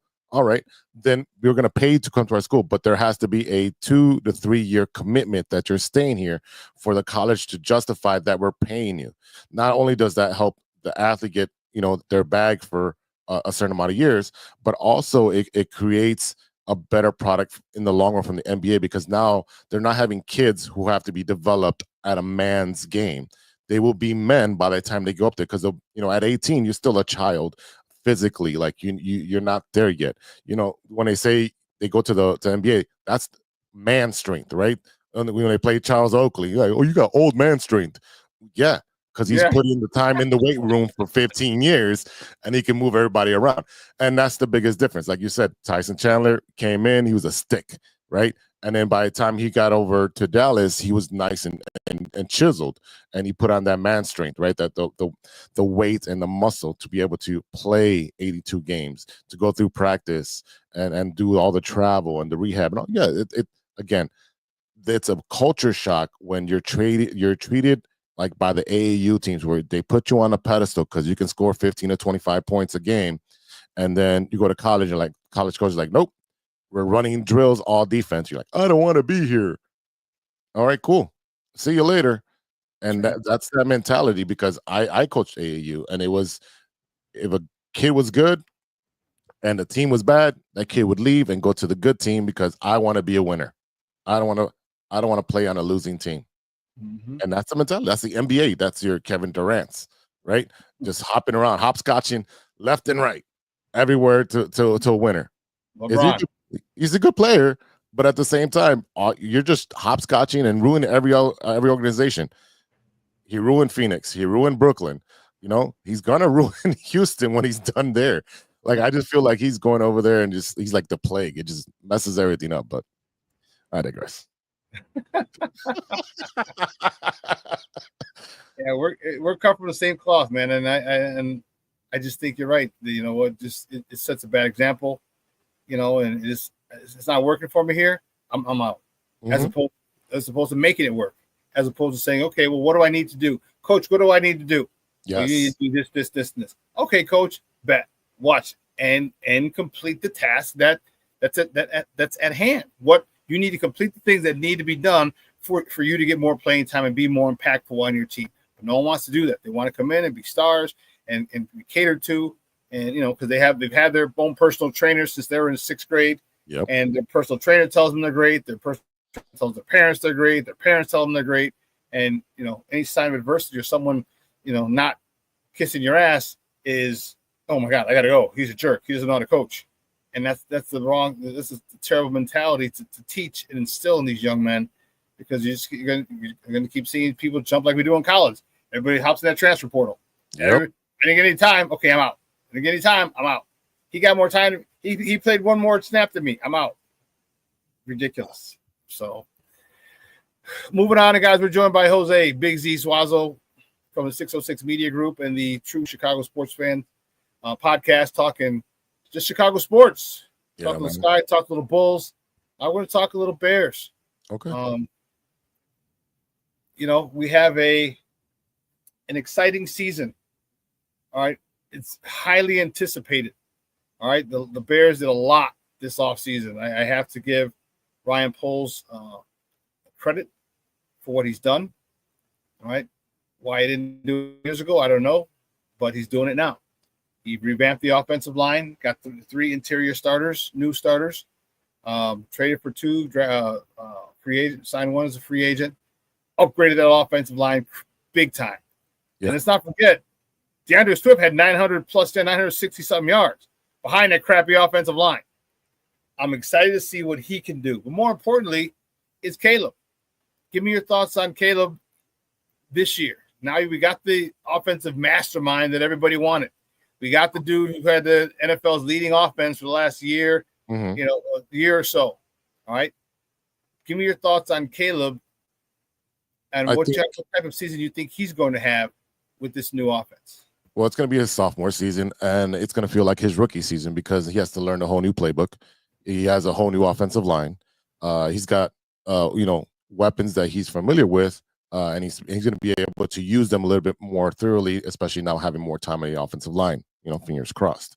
So, in my opinion, right now, I think Caleb, he's in there with rookie camp and all these camps. He's at Hallis Hall all the time. So, I feel that he's putting in the work that he was supposed to be helped with last year that he was doing on his own. And he's like, screw it. I want to learn this on my own. I'm going to get there early. I'm going to talk to coach. I think he got a bad hand last year, and he's learning from that mistake. And I think that he won't be playing as much hero ball as he did last year because he's going to have to trust the offense that's going to be put in for him. I think he'll have a better season. I think he'll make better decisions. I think that because we have all these weapons that are going to be set up for him, it's going to allow him to have the time to say, I don't need to play hero ball and chuck the ball up as I'm getting, rushed by 5 defensive linemen. I can drop it off to Swift and let him take the hits. I can drop it off to Cole Kmet. Let him go over the middle. Let him take the hits. And that's what he needs to understand is like, you can move the offense at 3, 4, 5 yards, taking small bites. It's okay. And then you can go over the top. And then, then you can do a crossing route. You don't have to take the whole game on the first play. And I think that's what he needs to understand is that you can move the ball and hold possession and you can win a game that way. You don't have to, give me all the flashing stuff and, running around like, a toddler who just stole cheese off the counter and running around in his diaper, like this. So you definitely need to, I think, play within the offense. And I think he'll be able to do that this season. Will he have great numbers? I don't know. That's good to be seen, right? Because it's a whole new offense. I think you're spot on when you say he's got to learn to take the singles and doubles. Right? It's not a home run, not only triple and home runs all the time. Because the crazy part about it is you have yak monsters. You got, all right, let's not forget, Roma Dunze led the NCAA his last year at Washington. You got DJ Moore, Pro Bowl type player, legit number 1 receiver. You got Luther Burden, who led the NCAA this past year in yards after catch. You have DeAndre Swift, who you tossed it to him, and you experienced it last year. You tossed it to him, and the dude ran for 30, 40 yards on a consistent basis. And then you just got Colston Loveland. So he's got to be able to take these singles and doubles and not go for triples and homers all the time because guess what? Those yards add up too.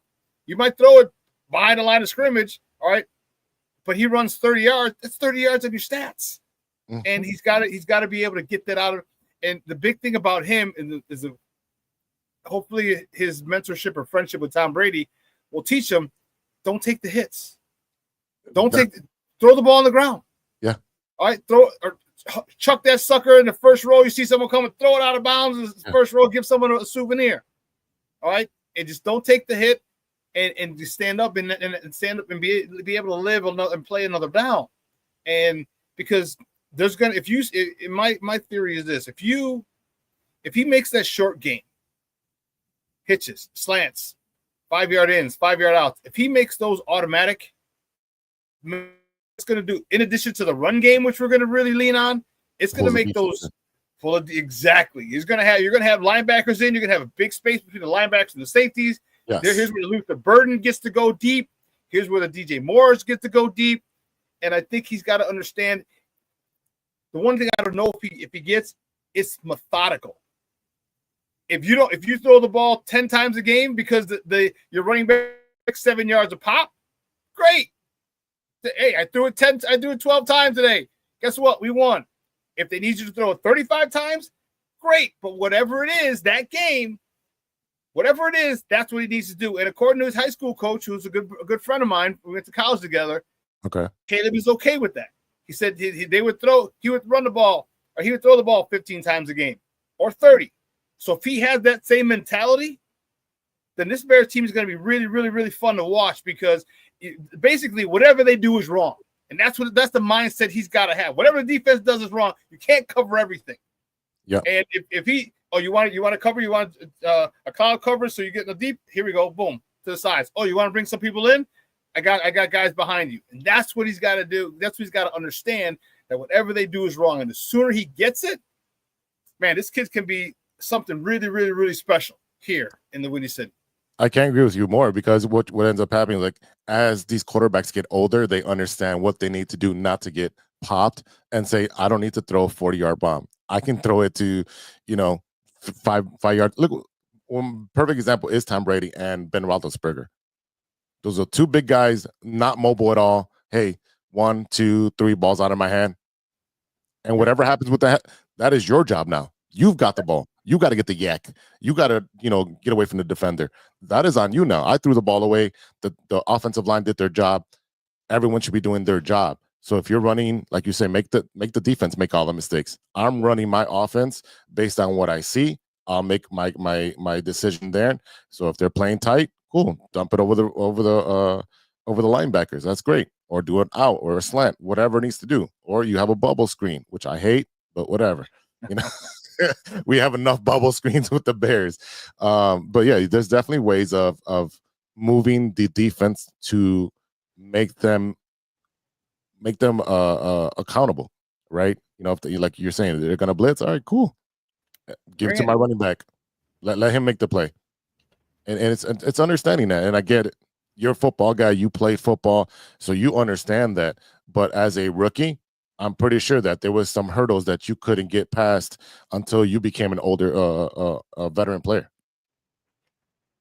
Yeah, and I'm really excited. And I've said this before. I'm excited for the 2026 season. Don't get me wrong. My feet will be in the 2025 season, but the 2026 season, when they don't have to learn a new offense, when he understands where he can hit Rome Odunze, where he understands he can hit DJ Moore, where he understands him and Colston Loveland and Komet are where they had success last year. I can't wait for that. I'm excited for this year because I want to see, just like Cub fans are like, when they drafted, they traded for the Bryants and the Rizzos and those guys, they had 2014, 2015, all right, before they got to 2016. You got to see them grow. Same thing with us with the Blackhawks when they drafted Taze and Kane, and we saw them grow. I think this is one of those seasons where we're going to see this team grow together. And I don't know, they have a shot to win, I believe, the NFC North. I think Green Bay, I think, Love likes to throw the ball to the opposing team too much. Detroit lost their offensive and defensive coordinators. Yep. Okay. Minnesota, you got a rookie starting again. Mm-hmm. But he might, I'm a little scared of Kevin O'Connell because that dude is yeah. Yeah. He is. I think the Minnesota Vikings are going to be the wild card of the North. I was going to call them the Central. I'm in baseball mode. And I agree with you. Like, I think the kid in Green Bay throws it like Brett Favre. He's a gunslinger, and so I agree. This is a growth season for the Bears. I'm not expecting 12 wins. On a high end 10, on the low end 8. Well, what is your prediction? And it's early. I know it's I know it's super early, but how the team is constructed right now. How the team is constructed right now. How they're constructed right now, double digits. Give me 10-7. Yeah. Minimum 10-7. I think Caleb did his part last year to kind of hurt the team. I think he hated Waldron. He hated Eberflus. Yeah. And I think Caleb was petty enough to do shit like that whole Detroit thing. Like if you saw the look on Eberflus's face, it looked like he just got fucked. And I was like, damn, because they had 2 plays, but then why would you? They had the play called. Then remember, Caleb said, "Well, I changed the play." Why you change the play? He had the play called. So there was a couple of things, but I think he really respects Ben Johnson. Yeah, I think he really loves the offense that he had. I mean, hell, they faced it twice a year. They watched it. You know, he's sitting on the sideline watching them go up and down the field. So I think he's a lot more friendly, coach friendly with Ben Johnson. And plus, Ben Johnson's a dog. He don't give a damn. He's going to tell you. And he's going to want things done a certain way. And I think Caleb responds to that. So I think Caleb is going to have a good season. I can see a 10-7.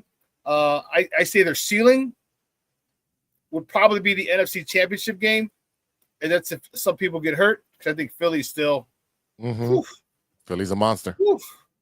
You know, but I think they're ceiling, which means, hey, who knows if they get that far, you know, one quarterback goes down, all of a sudden now you're. So I mean, but I'm saying if all things, no one getting injured, I think their ceiling could be the NFC title game. That's the ceiling. I think it might be the division they lose there, but I think it's going to get Bears fans really excited and they're going to be really cocky after this season when they're like, well, this is only his first season. He ready to, you know, we got 10 wins and he threw for this. What do you think his numbers will be? You think he eclipses that 4,000 yard, 30 touchdown mark? Those marks? I mean, I hope so because last year, you know, and I'm watching the comments. No one's saying Caleb had a bad year. We're saying the organization had a bad year. Caleb had rookie of the year numbers. Okay, let's be honest there, right? You know, he was up there with the kid from Washington. Right? The only reason he got is because they went to the playoffs. No other thing. I think he can eclipse the numbers of being a 4,000 yard passer, and I think he can do it. And I'd rather take the wins than those individual stats.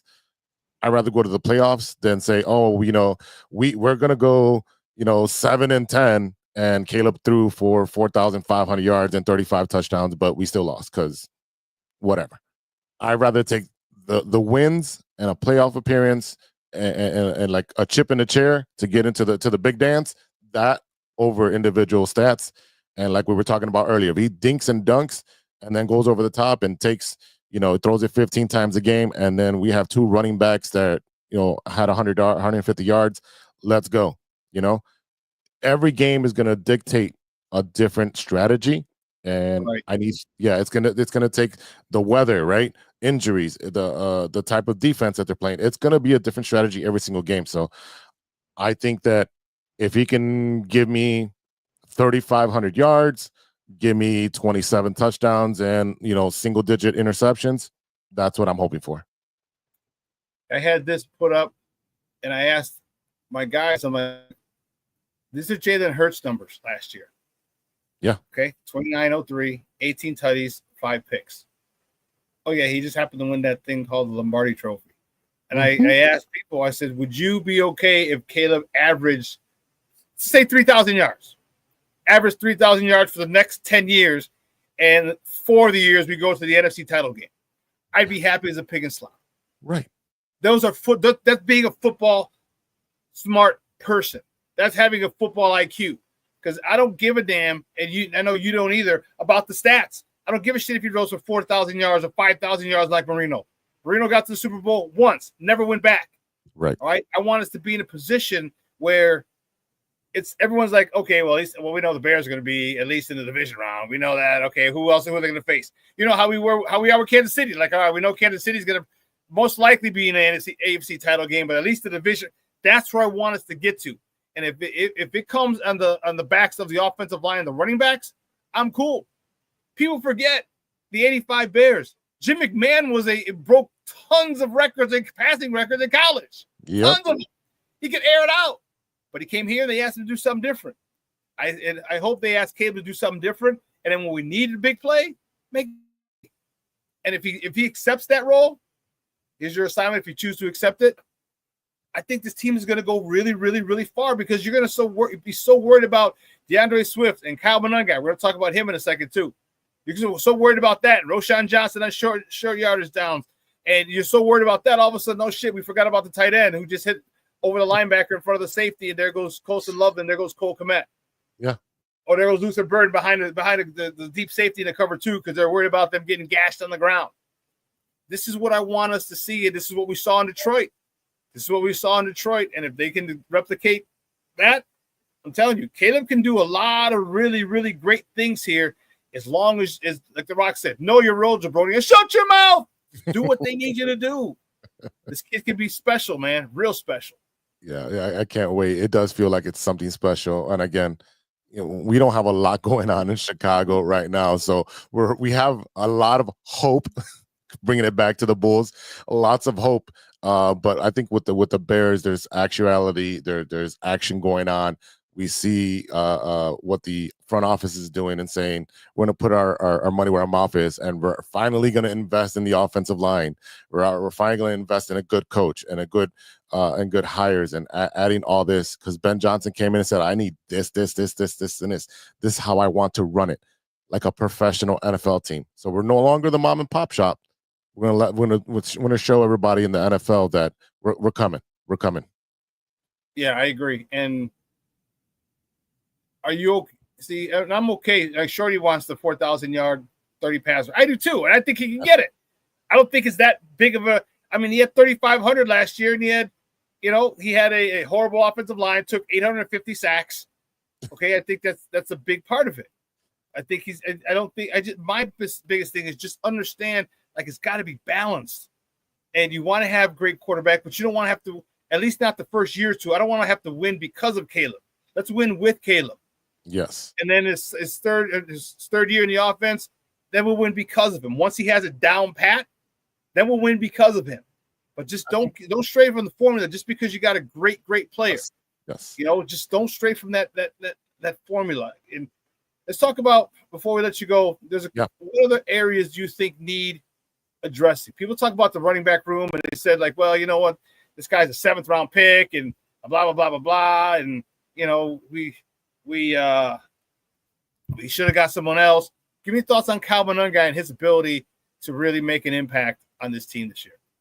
I think that kid's gonna be hungry because everyone's counting him out. I think he's going to be one of those guys that you're like, oh my God, this is what Roschon Johnson should have been. That's exactly what's going to happen. And Roschon Johnson is going to lose his spot. I don't know what's going on with Roschon Johnson that he wasn't, appearing. I don't know if he had concussion syndrome or I have no idea what was going on with him. But DeAndre Swift, came up with great numbers with a crappy line. And I think Kyle Monangai is going to be a change of pace guy that's going to be able to change the game for the Bears. Really, I really do. I think those two guys are going to be very quietly underrated for the first 6 games, and then the NFL is going to notice, like, oh wow, look what they're doing over there in Chicago. They're 5th in the NFL in rushing, 4th in the NFL in rushing. Who do they have over there? They know they got DeAndre Swift, but who else? And that's where it's going to come up. That's the guy. And another wild card is Ian Wheeler. Yes, right? That's another wild card right there. So you definitely have. He's coming back from that injury, and you also have Travis Homer, who's a dependable guy there, and Deion Hankins. So they have a good running back room. Is it great? No, I don't need it to be great. I just need it to complement the offense that we're going to be running. Be able to run the ball 4 yards a carry, be able to block for Caleb, be able to block in passing scheme, be able to, go out into the flat and catch a pass and go down 15 yards. That's what I need the running back room to do. That's all I need you to do. I don't need a 5,000 rushing yard season from you guys. I need wins, and whatever may take. If it's cold and snowy at Soldier Field, well, you're going to get the workload. I don't want Caleb getting hit in the snow and when it's cold. I don't want him taking a blindside hit. I need you running the ball. I need you to run it for 25 times and take possession of the clock, and we're going to run it down their throat, and they can't do anything about it because we have a great running back room. My biggest thing with Kyle Monangai is his ability to pass pro. That's the thing that really got me excited, and his ability, and because he wasn't playing in the Big Sky or the MEAC or the, or the Atlantic 10. He's playing in the Big 10. He led the Big 10 in rushing 2 seasons ago. He was, I think, second this past season. So you're not playing. You're playing big boy ball. You're playing against guys who are going to be playing on Sunday. And for you to be able to do that, that speaks volumes. And thank God you got a guy like that. Because I said he's an Ashton Genty without speed. He just don't have that speed. He's got great contact balance. Doesn't go down. I mean, you need to you can't just give him a shoulder. He's not falling down. You got to wrap up and bring him to the ground, which is great. So, and then Ian Wheeler, I'm really hoping, because he's our home run hitter. That dude got some speed. Hope, he should be recovered from the ACL, and hopefully he's got that top end speed again. And man, with an addition like that to that room, whew, I'm excited. Last question before we let you go. Talk to me about the left tackle position, man. There's a lot of, there's Braxton Jones in the last year of his contract, but he's coming back from an ankle injury. And then you have Kieran Amagaji, who got exposed because they didn't develop him. Say, hey, go play against a Pro Bowler, your first start. And then you got the Ozzie Trapillo, guy from Boston College. Your thoughts on the left tackle position? Who do you see winning that competition? To be honest with Shawn, I hope I just need somebody who can do their job.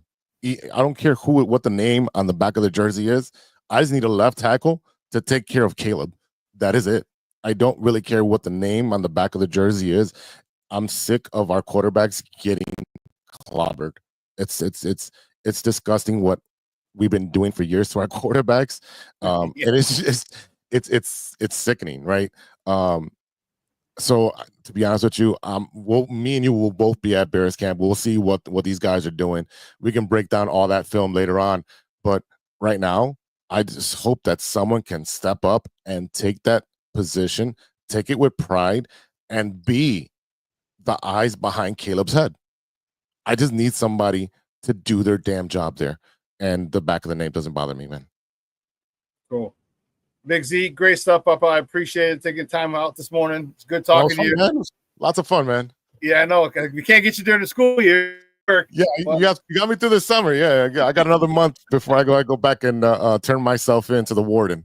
Hey, great stuff. Before I let you go, though, do me a favor. Let everyone know where they can find you and your work online. Oh, great. Thanks. You can find my personal stuff at Big-Z_66 media. And then everything else is at True Chicago Sports Fans. You find us on every single platform. We are live. We'll be live tonight, 7:30 every Monday. We go live from 7:30 to about 9:30. You can find us on Twitch, YouTube, Facebook, all that stuff. So True Chicago Sports Fans. And if you want, just follow us on 606media.com. You can find every one of our shows there. That we posted right after we're done with them. And then if you want to contact us, they're right there. So thank you, Shawn. Hey, good talking to you, Papa. We'll be in touch soon. Thanks. All right, so later. All right. Guys, that's Jose Big-Z Zuazo, my guy. Like I said, we've had a drink or two together throughout the years. Talking sports. And he's one of the guys I love talking because he talks all sports. All right, you get a lot of times you get a guy who's just a Bear guy or just a Bulls guy or just a baseball guy. Or just a hockey guy. No, I like being able to talk and just switch from team to sport to sport to sport to sport. And it's more entertaining for me that way. But man, listen, 2 hours is coming and gone. I want to thank my guest, Emilio Bucks from the Chicago Clubhouse Network. He's a host of the Plunked podcast as well as the Bull Spit podcast. And then my guy, Big Z. We just talked for almost an hour. All right, talking his various sports. I want to thank him. He's from 606 Media and a true Chicago sports fan podcast. I want to thank those guys for coming on. It was a great show. Hope you guys were entertained because I sure as hell was. It was one heck of a show. But listen, I tell you every time in party, let your loved ones know you love them because tomorrow is promised to no one. All right, damn well I'm going through right now with a good friend of ours from CrossFit who passed away last Saturday. All right, time waits for no one. All right, let's have a great day, and it's going to be a little cooler today, which is great. All right, the weather's going to get back up later in the week, but enjoy the weather. Summertime shines in full effect. Meet up with your peoples, breakfast, lunch, brunch, dinner, drinks, happy hour, rooftops, patios. I'm telling you, make time for your people, all right? Because all you're going to have left at one point is memories. So make as many as you can. All right, we're going to replay this at 6 tonight. At 12 o'clock, we're going to have Lakina and Sydney on Second City Sports coming through. All right, make sure you hit the like button. I love you guys. I appreciate the love and the support. So for everyone here at Sports Zone Chicago, I'm your boy, the SuperBack, Shawn Sierra, and I am out.